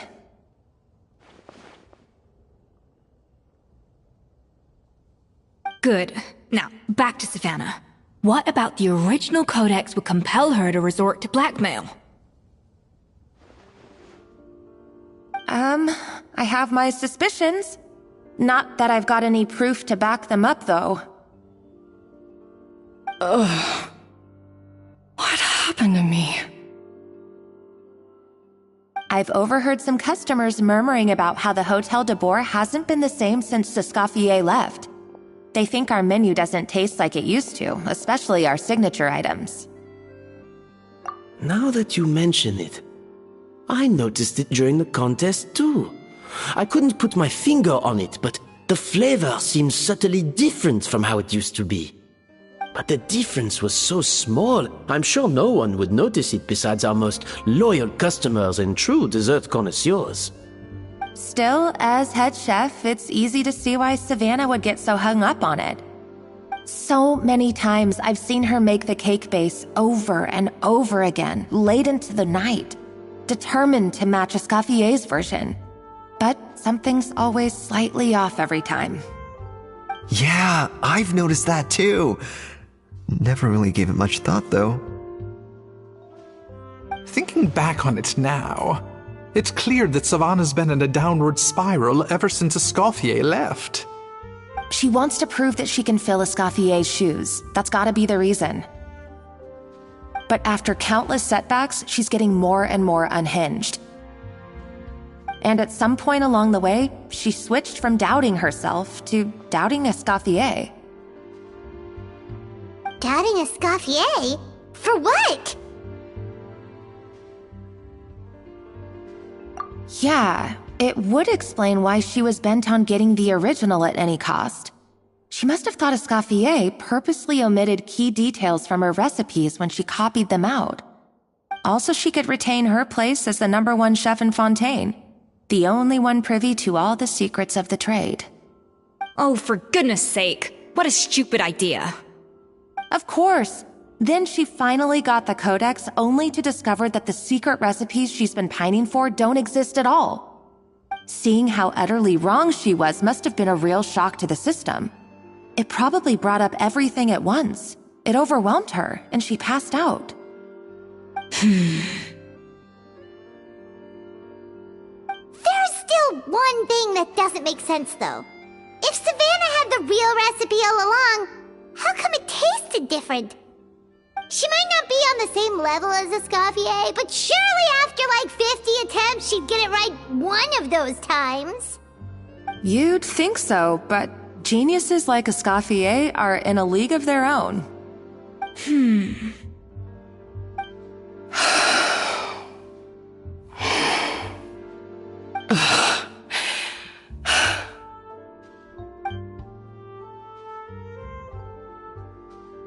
New head chef, you say? What's her name?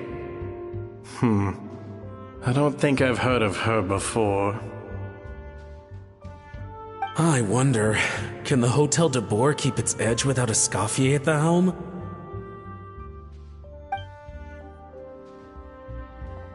This tastes different from last time. Is it undercooked or something?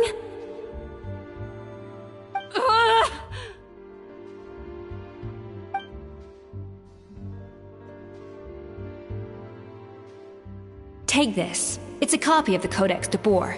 From now on, you will be its keeper.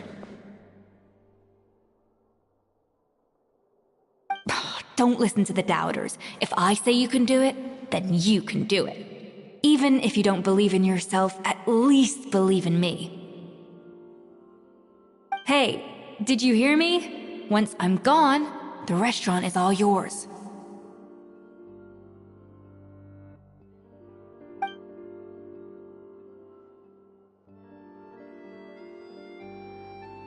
All this time, I've been blaming other people, but maybe I'm the problem.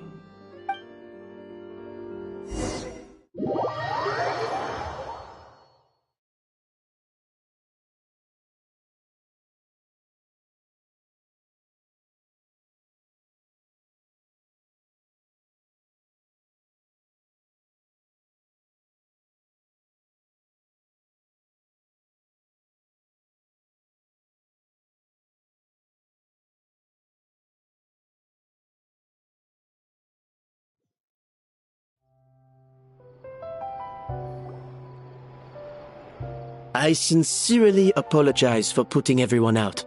Savannah's awake now, but I don't think she's ready to speak to anyone yet. Let's give her the day to calm down. I'm sure you'll have the chance to talk everything out tomorrow. In that case, I'll go and update for Ma and his family. I wonder what he'll make of all this. So, we'll come back tomorrow then. That was a long day. I think I've earned myself a sweet treat when I get back home. Oh, nice! Macarons? Or are you gonna switch it up this time?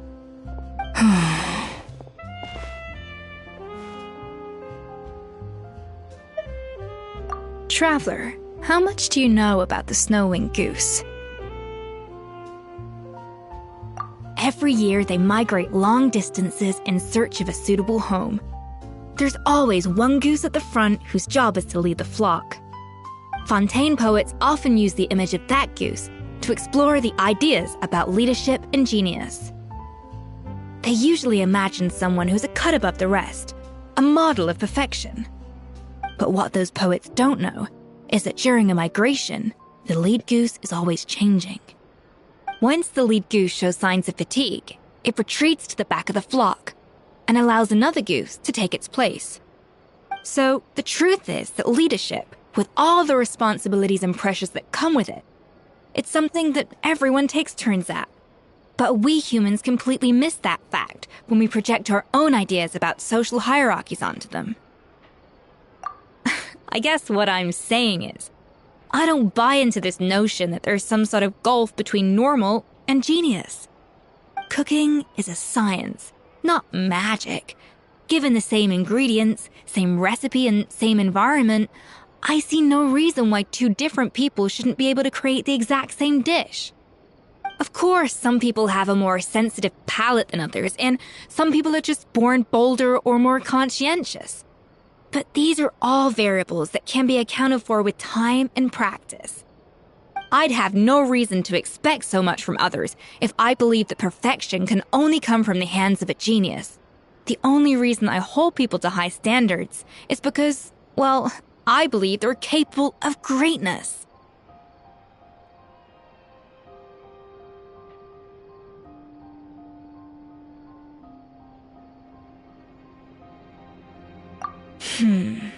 Okay, I've made up my mind. I'm gonna get to the bottom of why Savannah failed. And come tomorrow, I'll give her the scolding of her life, pointing out all the mistakes she's made along the way. Then she'll finally see the error of her ways.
Why are we here so early? Our meeting with Vanigem isn't for a while. Check on her? Why? What happened? Oh no. Escoffier, are you alright?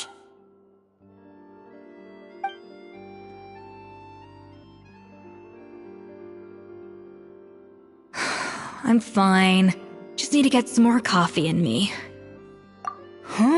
What happened to my coffee? Did I really drink it all? Alright. Thanks. I appreciate it. Well, there's cooking facilities here. Or we could just grab a cup of coffee from Cafe Lutece, but either way, hurry!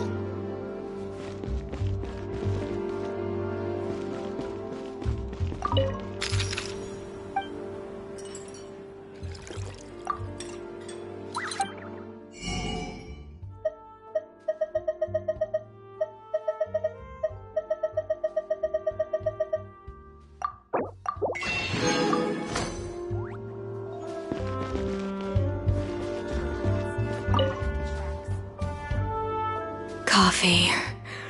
Need coffee.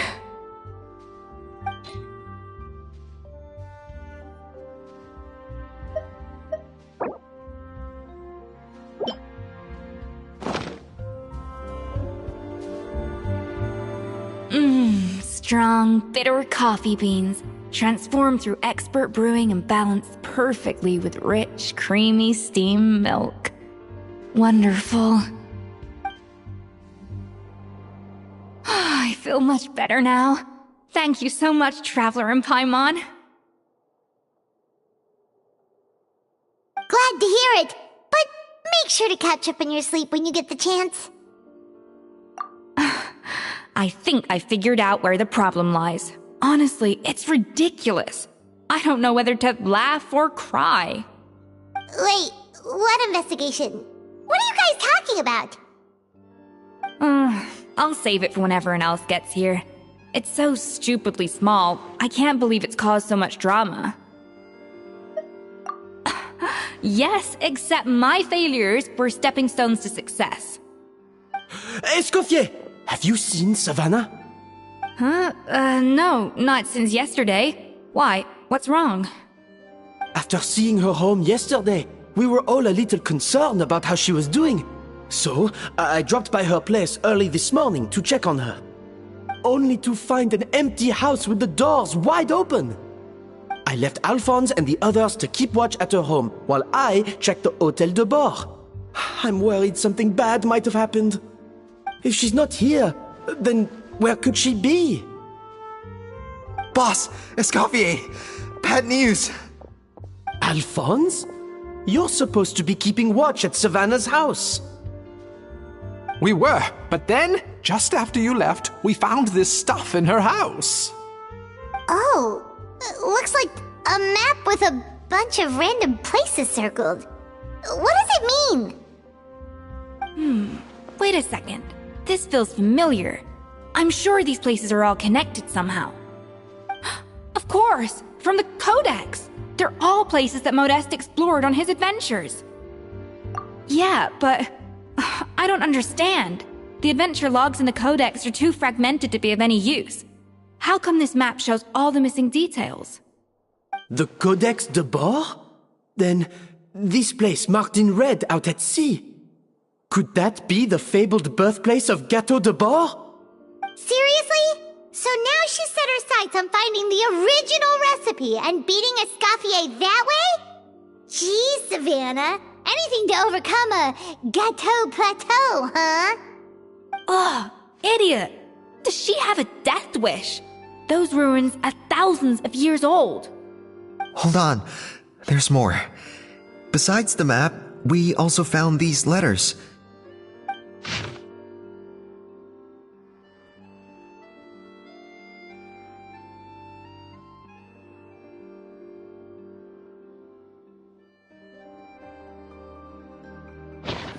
It was you.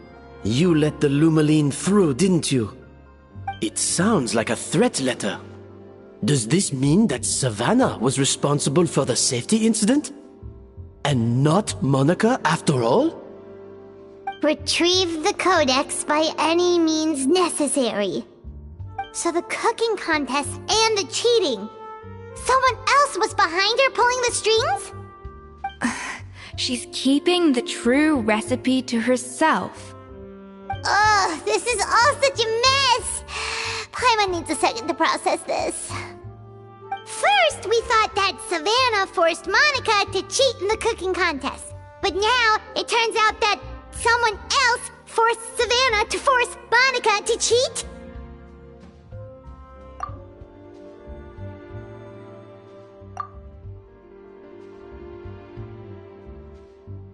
You're finally here. Of course. I should have put 2 and 2 together as soon as I read your threat letter. The food safety incident, the demand for a cooking contest, the instruction to blackmail Monica, even the suggestion that Escoffier was keeping secrets from me. It was all part of your grand plan, wasn't it, Monica?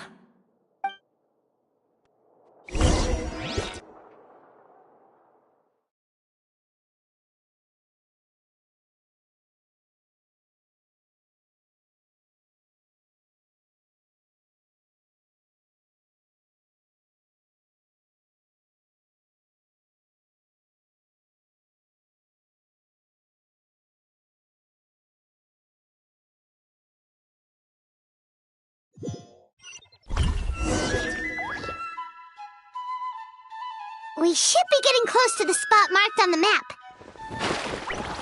Of all the stupid things she's done, this really takes the cake. The moment we find her, I'm gonna curse the living daylights out of her.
place looks like an underwater restaurant, doesn't it? Suddenly, the idea of an adventure chef finding secret ingredients makes a whole lot more sense. I think Modest's codex mentioned this place. A public bath from the time of Remoria. So yeah, definitely the kind of place that would have served food and drinks. Huh? Some blubber beasts have come to join the party? How did they get here?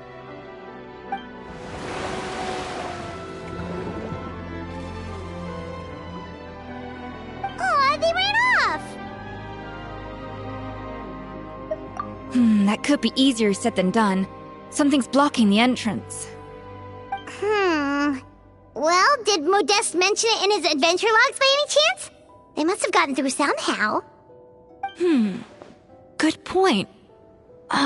Yes, that's right. It's coming back to me now. We prepared a banquet for our shy little guests, and as the food flowed away on the current, they broke into a joyous chorus, and the path opened to us. We have to feed the blubber beasts? With what? There's nothing here besides rocks, romaritime flowers, and lumitoile. See, this is why you should always bring snacks. You never know when you're gonna need them. Now we have to head all the way back to shore and grab some. There is no time for that. Romaritime flowers and lumitoile will have to do.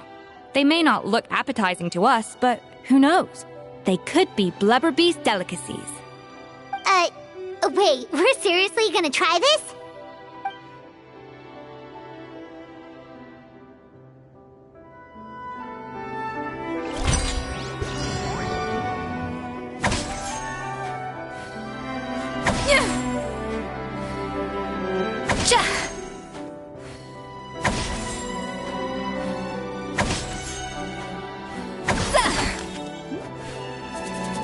Off to the freezer!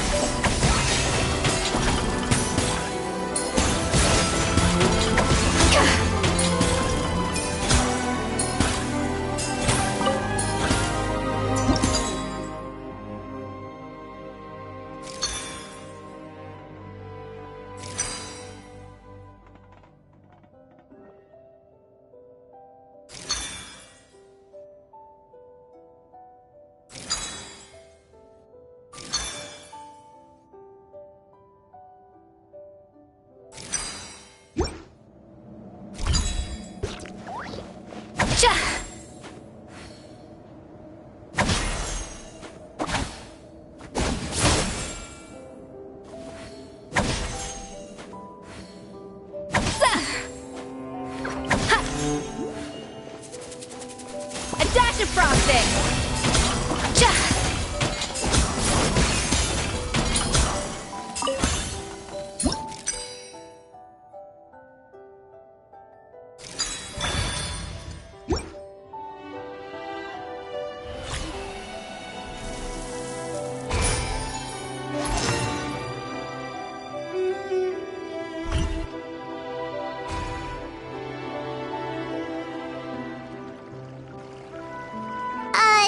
Blubber beasts or not, are we sure this stuff is edible?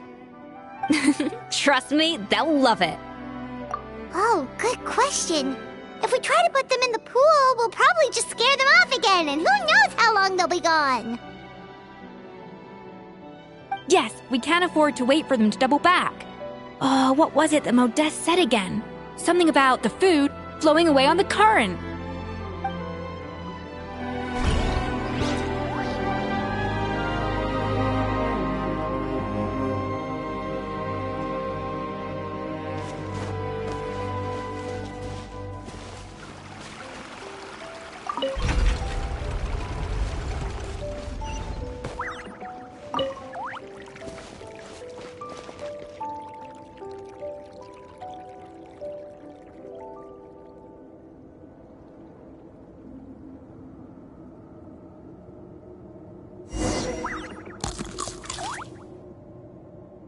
Wow, it's really singing! It must taste better than Paimon thought!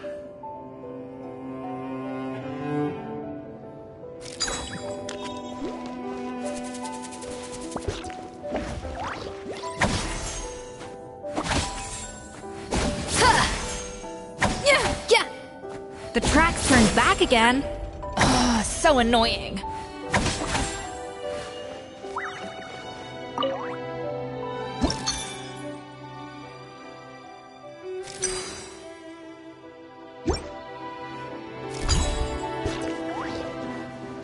Off to the freezer!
Hey, give me your water.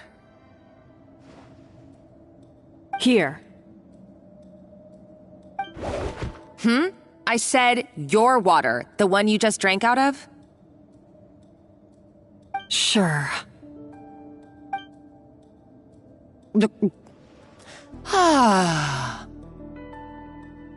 All those years slaving away under Escoffier, and then you. Today, it's finally paying off. Not only have I found the ruin that Savelli kept hidden, but I also get to boss you around like my little lapdog. Hey, go scout ahead for me. If we need to do any more blast tunneling, I want to know where to lay the explosives. Did you not hear me? Get going. Why don't you do it yourself? Oh, when did you learn to fight back? You're always so compliant when I give you instructions by letter. That's because you threatened to expose me for the Lumiline incident.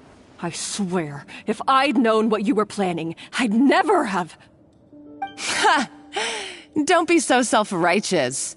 Admit it, you've always been jealous of Escoffier. That's why you lapped up everything I told you. You were terrified of her finding out about your part in the Lumiline incident, and you resented the way her reputation hung over you. So you jumped at the chance to convince yourself that she was the villain, that she deliberately hid her secret recipes from you just to hold you back. It was the only excuse you needed to justify getting back at her. First, idolization, then jealousy, suspicion, and self-deception. That's what this comes down to. It was the same story with Savelli and my ancestor. He offered Modeste his friendship only to murder him out of vanity. He promised to explore the world with him, only to later destroy all records of their adventures. It's a miracle I even found this place. You have no idea the countless hours I spent piecing it all together. So you see, you're no better than Savelli. If you can't beat him, betray him, right? I am no Savelli, nor will I ever be. Oh, put a lid on it. You really think you can absolve yourself of your vindictive and jealous behavior now? Just because you finally realize that Escoffier never kept any secrets from you? You didn't show any remorse when she left, or in the cooking contest. Why start now? You have no right to redemption. You're right. I don't deserve her forgiveness. But I am done being bullied into submission by you! Ooh, feisty. But you should watch your tone. Talking to me like that could get you in big trouble. I somehow doubt that, since I poisoned both our water bottles. What? Ever since I learned the truth, I've been biding my time, waiting for this moment. You've played me like a fiddle for so long, and now this is payback! But you drank it too! It's what we both deserve. This is the price we must pay for betraying Escoffier. You'll die here with me, Monica! You.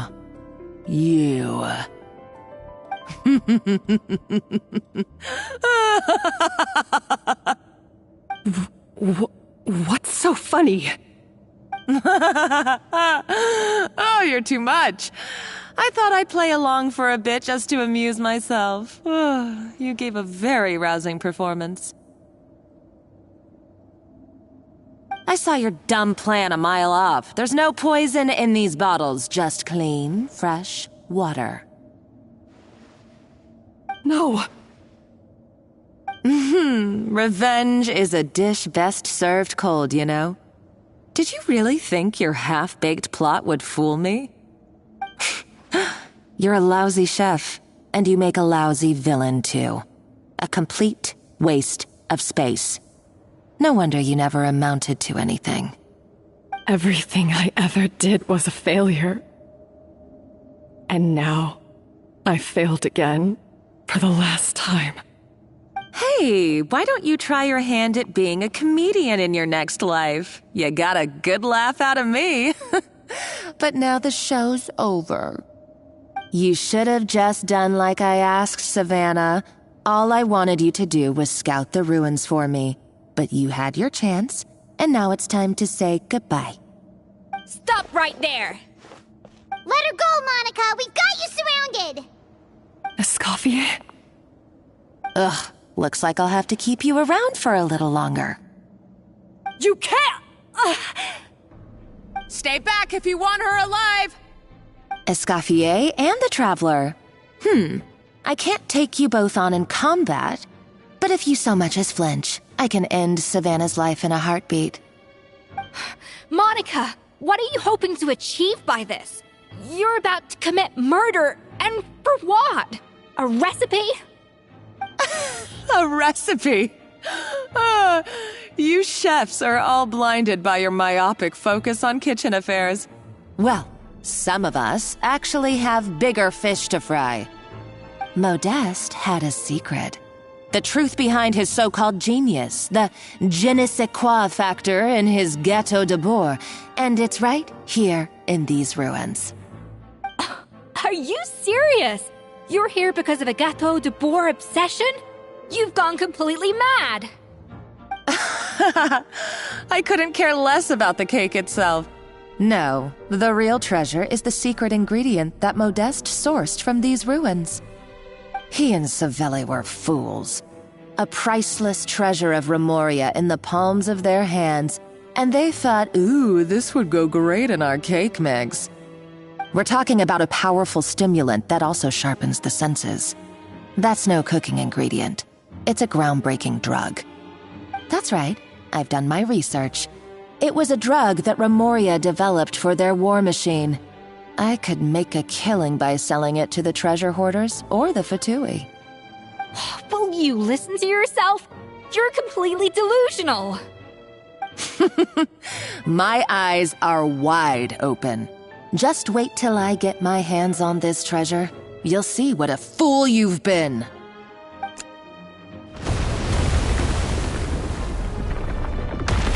Wait, what's that sound? Just when I thought she couldn't get any crazier. She's lucky the whole place didn't collapse. Uh-oh, Savannah's gone too! Monica must have taken her. Oh, what a coward. She's only taken her hostage because she knows that she's no match for you. That's true. Even if she finds the treasure, she'll need Savannah alive if she wants to get out of here in one piece. Oh, well, our path's been blocked, so let's look for another route.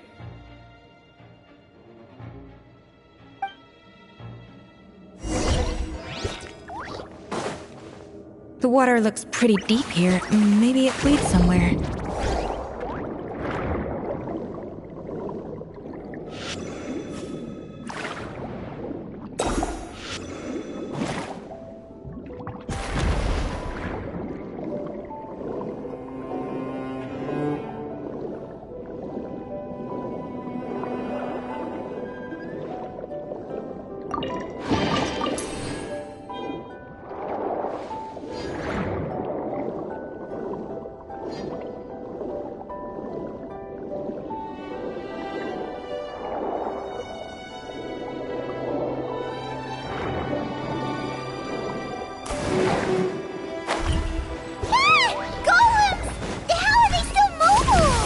They were probably awakened by the explosion just now.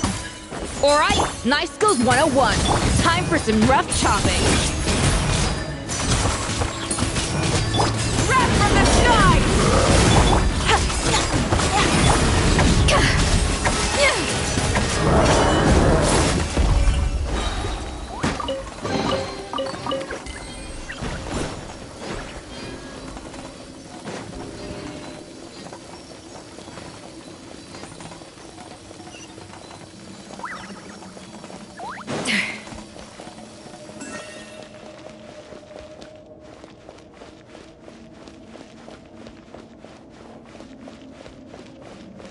Another door?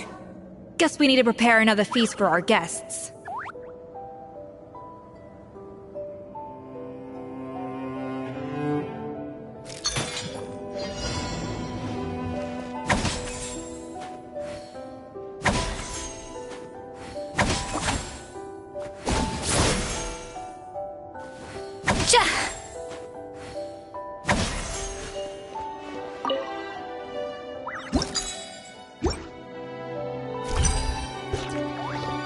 Off to the freezer! Yeah!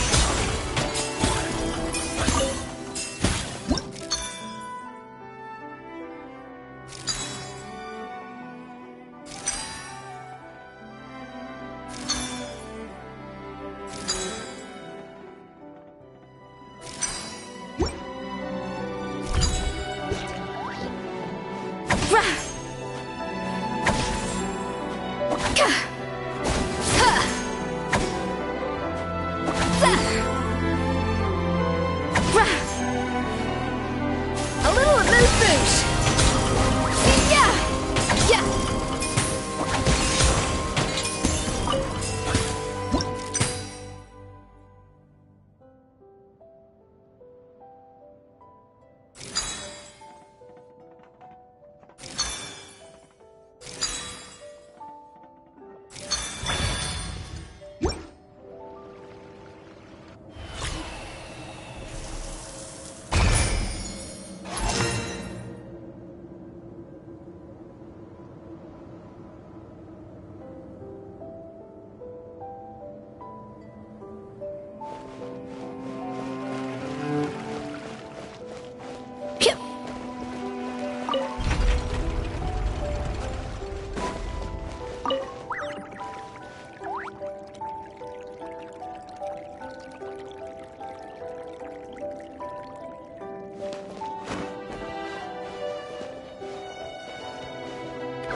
It seems to really like the texture of Rome maritime flowers.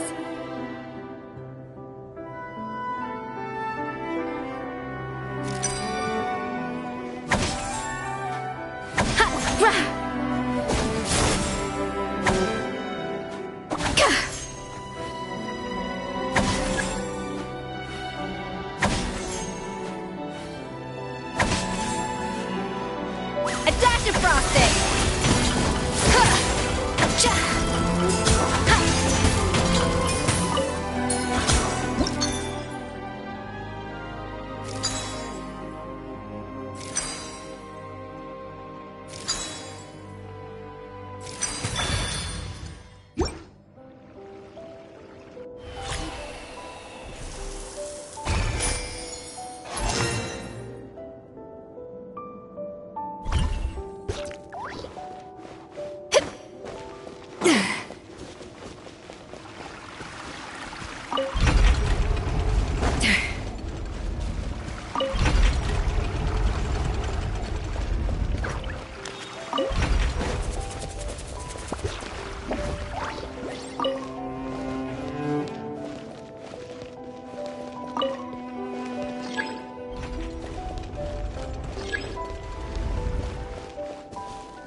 A little amuse-bouche!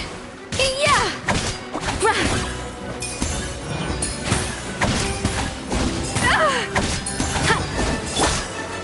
Stabilize! Scatter! Off to the freezer!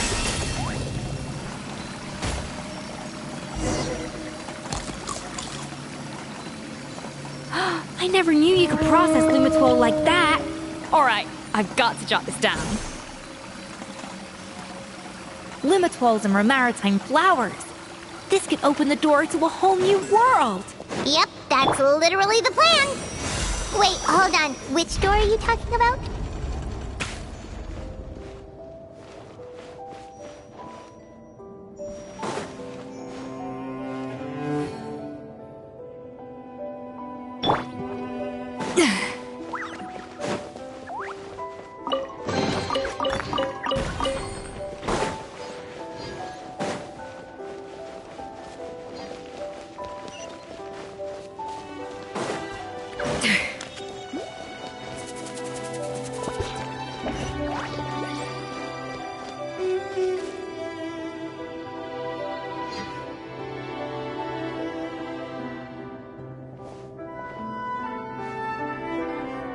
That's strange. These don't look Grimoirian to me. More like last century Fontaine. Adventurers from last century Fontaine, huh? Oh, Modeste and Savelli, do you think they camped here? By the looks of it, this was a one-person camp. They adventured together, but maybe one of them came back alone at a later date. Huh, you really think so? Trust our adventurers' instincts. We're pros at this stuff, just like you're a pro in the kitchen.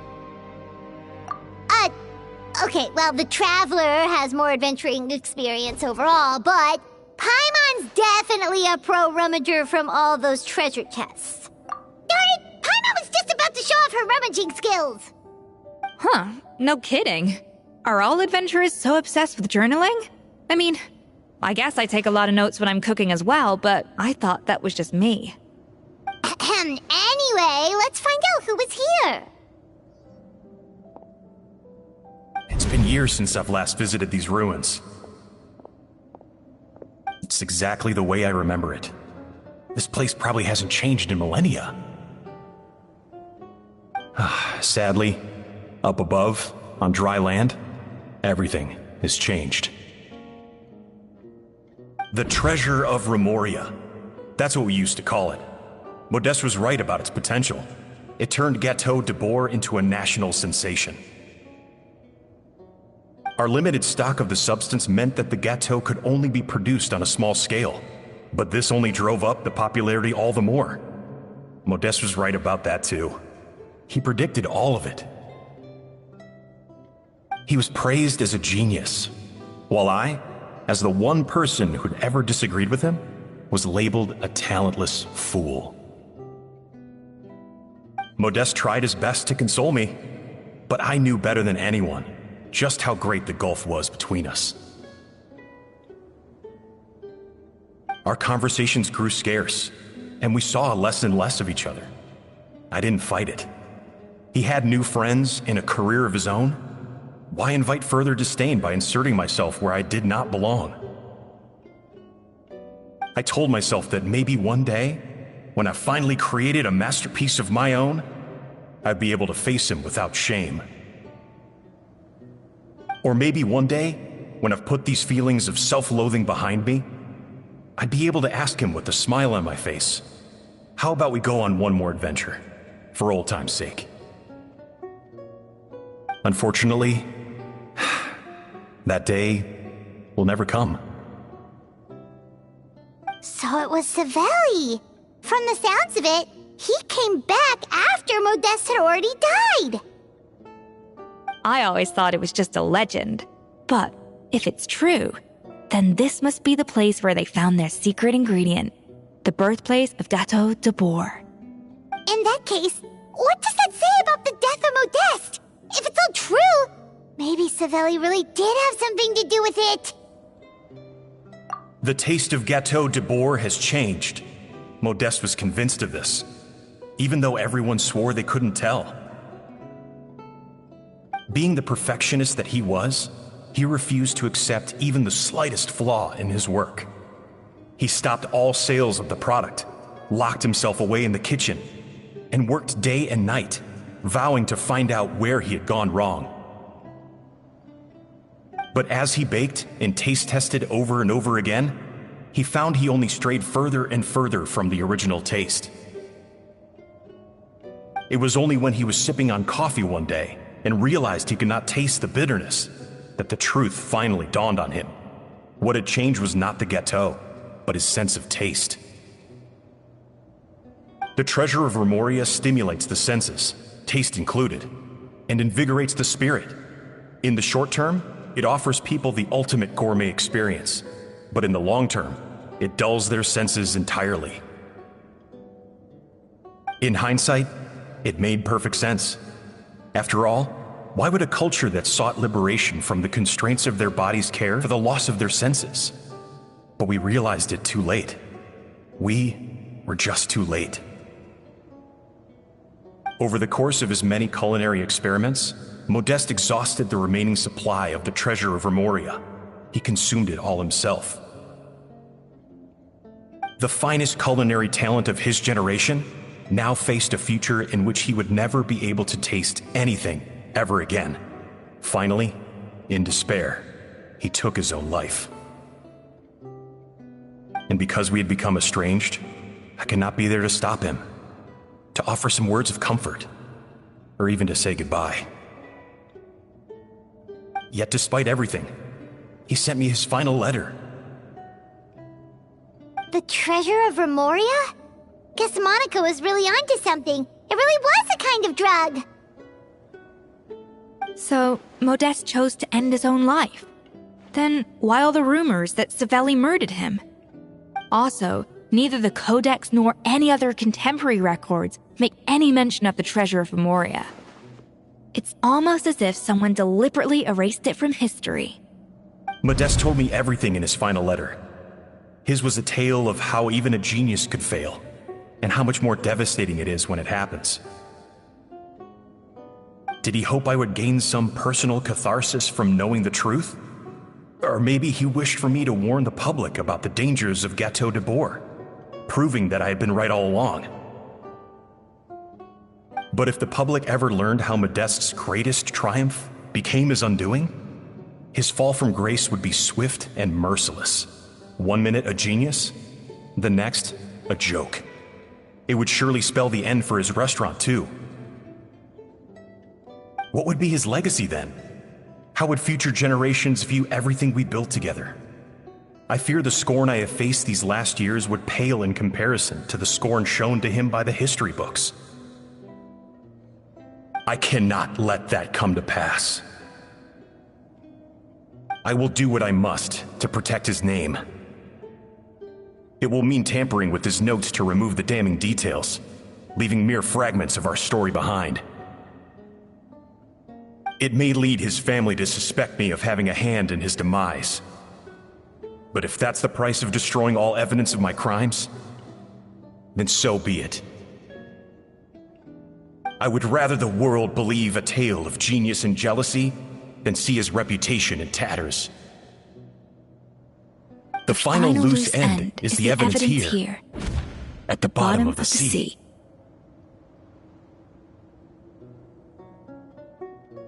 Huh? What's wrong?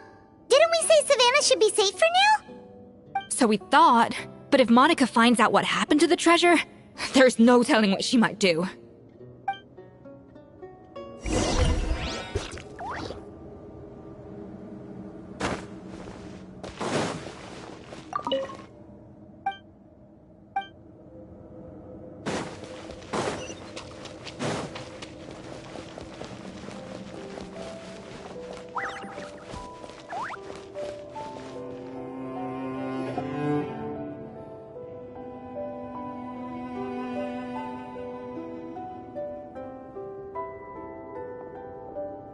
The treasure of Remoria.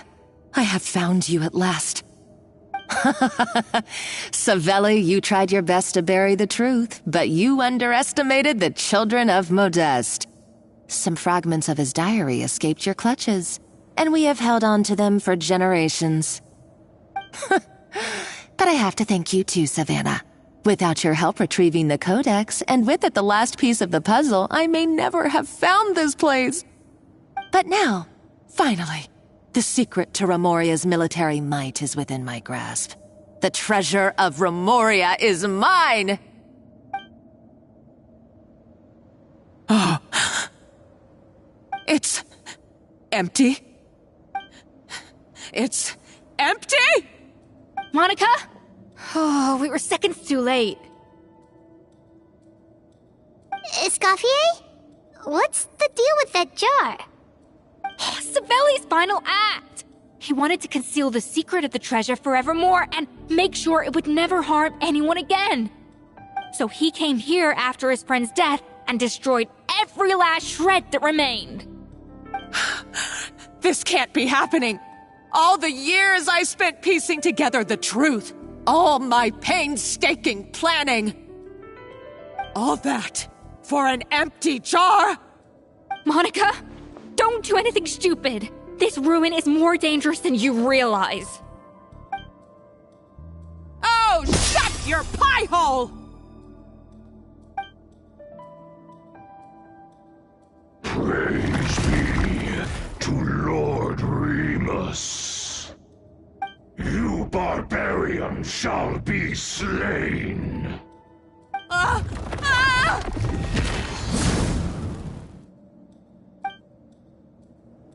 She's a nutcase! A liability to herself and everyone else! Well, now it's up to us to clean up the mess she's made. Take these golems out!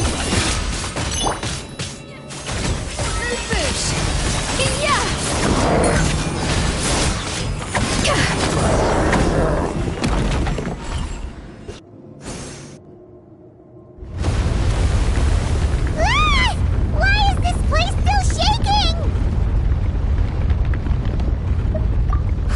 Either way, it's all her fault. Enough chit-chat. Let's get out of here, Traveler Escoffier, come on! Okay, I'm coming. Oh, no you don't. If I can't get what I want, neither will any of you. I've got nothing to show for my life's work so far. But if I can take another so-called genius down with me in my final moment, then it was all worth it. You're a psycho!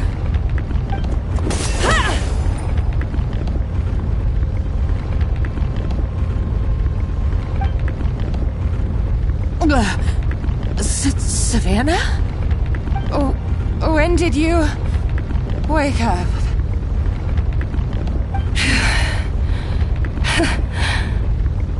I may be a lousy chef, but it looks like... Traveler? Okay, let's go!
Escoffier! Savannah! Traveler! And Paimon! Venegem! What are you all doing here? What did you expect us to do? Stay at the restaurant and sit on our merry derrieres? While the Traveler and Escoffier were out here risking their lives? We had to do something. Even though that something ended up being, well, waiting for you here instead. I don't deserve any of you. And I certainly don't deserve to be your head chef. It was my fault Escoffier had to leave. Then I couldn't live up to her standards. I acted like a tyrant in the kitchen. And now I almost got myself killed. Come back, Escoffier. Come and be our head chef again. I'll never be able to replace you. Okay, so everything I said to you the day I left, it just went in one ear and out the other? Huh? Sorry, I was kinda in my own head at the time. All I could think about was the Lumiline situation. What was it you said again? Forget it. It doesn't matter. Anyway, I didn't leave this job because of you. And you're not nearly as awful a chef as you think. If you were that bad, why would all your staff show up here for you? Escoffier's right. Sure, you nitpick our work and get us to do things over a lot. But when it comes down to it, you're the one who's always doing whatever it takes to make sure the customers get served on time, every time. Things were pretty rough after Escoffier left, and Savannah's the only reason we've been able to make it through. Our customers know that Escoffier doesn't work for us anymore. But the fact is, they keep coming back. If that's not an endorsement of your work, I don't know what is. At the end of the day, we're all human, and we all make mistakes. All we can do is recognize where we get it wrong and do our best to improve. That's all that's humanly possible. No, I get what you're saying, but what I did to Firmin and to Escoffier, it's unforgivable. Well, about that, there's someone else here to see you, Chef. It's been a while, Chef Savannah. Firmin?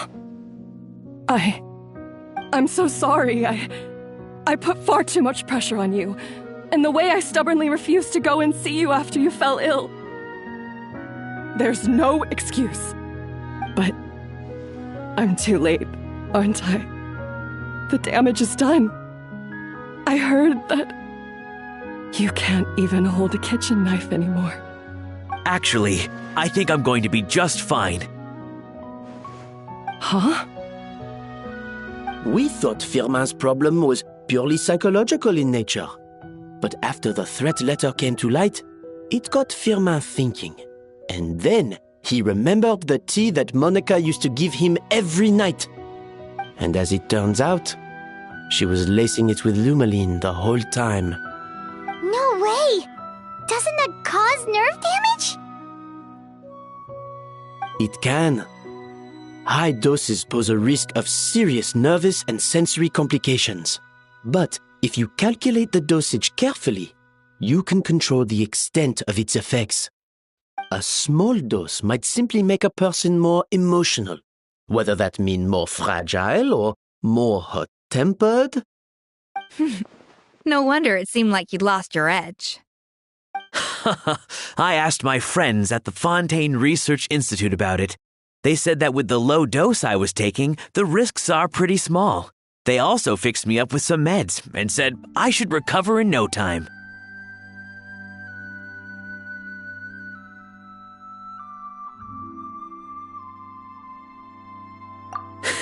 Well, that's what happens when you give someone a little bit of hope to cling on to. There's more. We believe that Firmin was likely not Monica's only victim. You mean she poisoned me too? Oh, so that's why Savannah's been so irritable this whole time! Let's not be too quick to blame everything on the Lumiline. That stuff can only amplify what's already there. So tasty food will seem like the most delicious thing in the world, while food you don't particularly care for will become utterly revolting. So you better make sure you reflect on your behavior and apologize to every single person you've wronged. I will. I'm sorry. There's still one question that's really bugging me.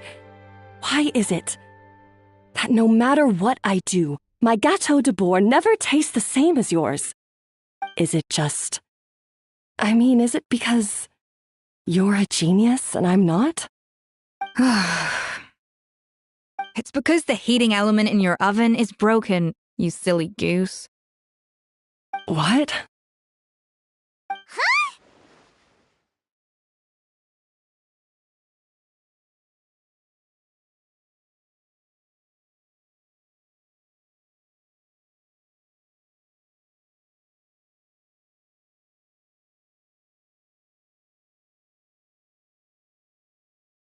I felt like something was off during the cooking contest. Once I got around to checking all the equipment, I noticed it right away. There was a half-degree discrepancy between the temperature setting and the actual temperature. All the ovens in the whole kitchen had the same problem, which confused me at the time, but by this point, it's pretty obvious that Monica must have tampered with them. I would have figured it out the day of the bake-off, since the issue affected both our teams. But of course, Monica sabotaged mine so that could never happen. No. I spent so long trying to find out where I was going wrong, and then you pinpoint the problem in just one night? It all comes back to one simple, undeniable truth. You're a genius, and I'm just plain old Savannah. Oh, cut it out! Stop the woe is me act for a second and just think.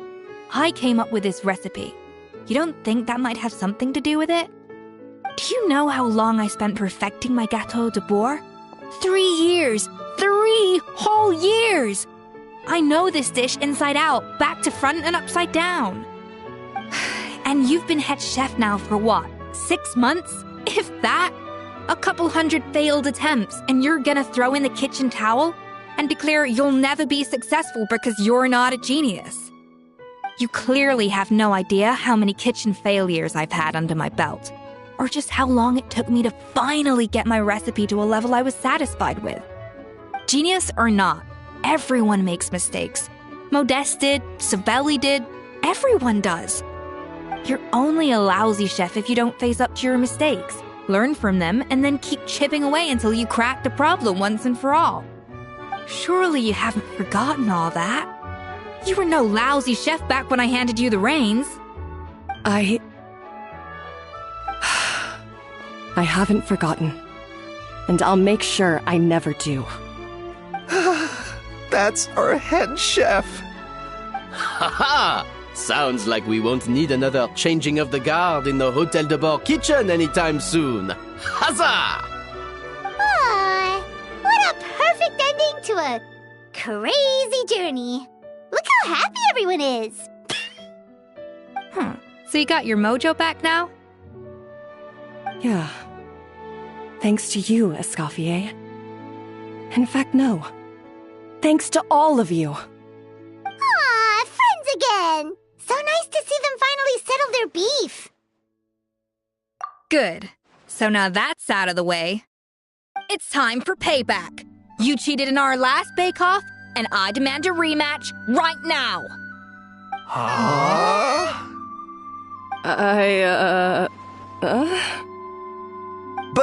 But that was mostly Monica's fault, wasn't it? Right. And also, does it have to be right now? Savannah's only just got her mojo back, and you barely escaped from a death trap. No excuses. This is a cooking contest between 2 top chefs, and nothing will stand in its way. So grab your spatula and get ready, because this rematch is happening today, right now, this instant. Hey, so, this whole time you were salty about losing?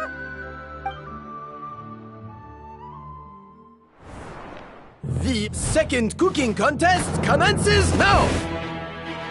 This time, no more games, and no holding back!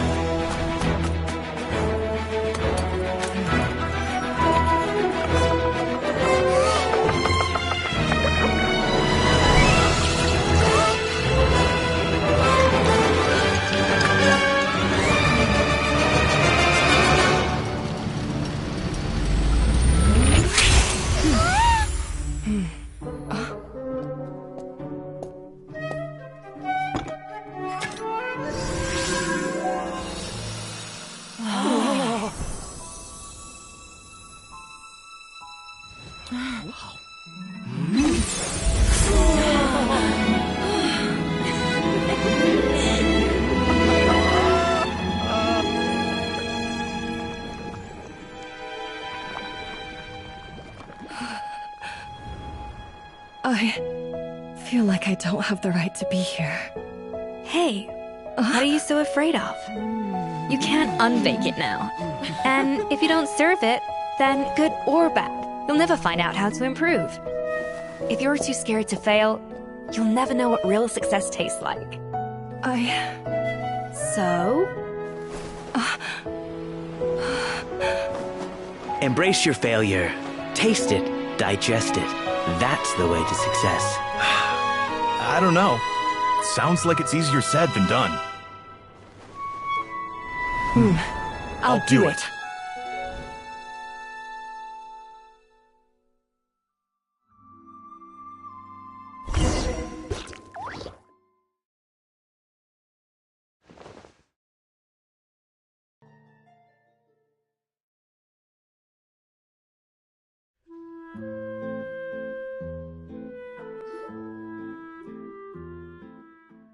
The results are in! A landslide victory for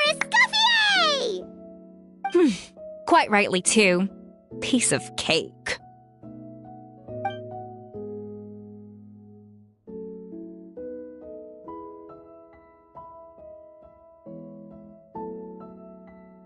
Oh yeah, look at that! Savannah looks pretty chipper too, considering she lost.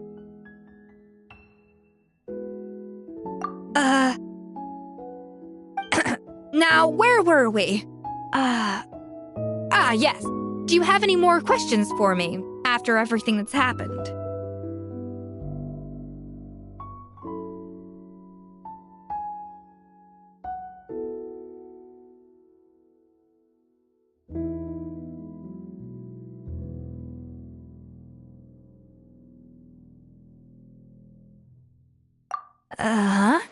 I thought Navia would have filled you in.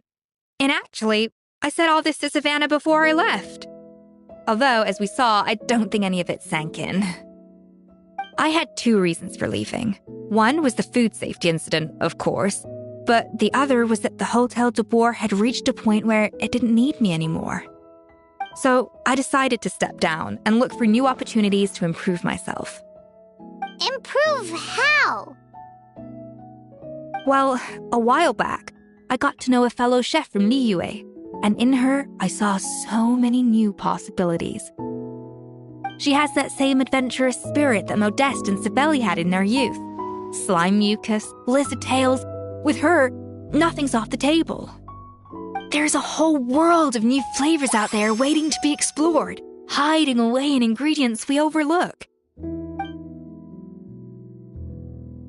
Case in point, remember those Romaritime flowers down in the ruins? I used them in the cooking contest just now.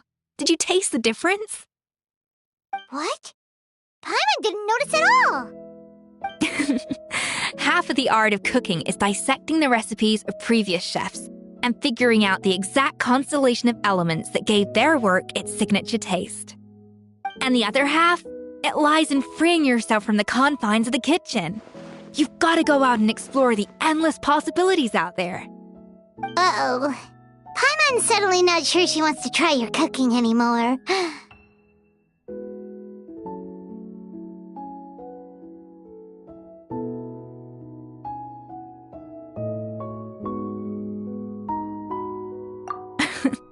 Don't worry, it's not going to be a free-for-all like in Modeste's time. Before I put anything into my food, I'll obviously do my research, make sure it doesn't contain any harmful substances. In the meantime, take this. It's a recipe for Petit Gâteau de Boer revised version. I tweaked it to suit your needs as busy adventurers. Hope you enjoy, and remember, feedback is always welcome. All right! So, do you ever see yourself returning to Hotel de Boer? Oh, of course. I've already promised Vanishem that I'll come back every once in a while to make sure the quality of the food remains at an acceptable level. You know, Paimon's still a little disappointed that we never got to see the treasure of Remoria. Surely Monica wouldn't have gotten drawn in so deeply if it wasn't for all the mystery surrounding the original Gâteau de Boer. She practically dedicated her life to finding the lost pieces of Modeste's diary. Then went to all that trouble to infiltrate the Hotel de Boer. And in the end, it was all for nothing.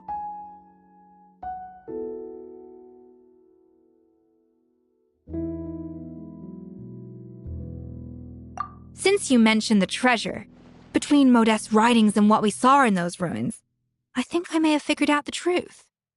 The so-called treasure of Remoria was most likely a substance that the Remorians extracted from Lumitoiles, better known to us as Lumiline. Huh? So then, why all the hype back in the early days of Gâteau de Bourg? Don't forget, it was a very different era. We could barely even refine sugar back then, so desserts were very much in their infancy. In a world of bland food, it's no wonder that the first thing to really excite people's taste buds took the world by storm. And as for the Lumiline, it may well have been somewhat valuable in ancient times. But these days, it's just another drug from the Fontaine Research Institute. Even if Savelli hadn't destroyed it all, I doubt it would be worth that much these days. So after all that, there was nothing in those ruins but worthless junk. Feels strange to say it, but Paimon almost feels sorry for Monica. She sacrificed it all only to get nothing in return. Oh, hey! Huh? Navia? You just got back from that underwater ruin, right? Well, check it out. They ran a special issue. Did you see anything like this down there? Freshly unearthed from the ruins of Remoria, a magnificent jar thought to be over 1,000 years old. Experts say it has immense artistic and historical value.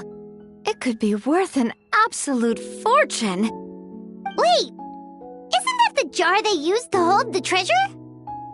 If only it was still in one piece. Some butterfingers must have dropped it or something. Ugh, it's such a shame.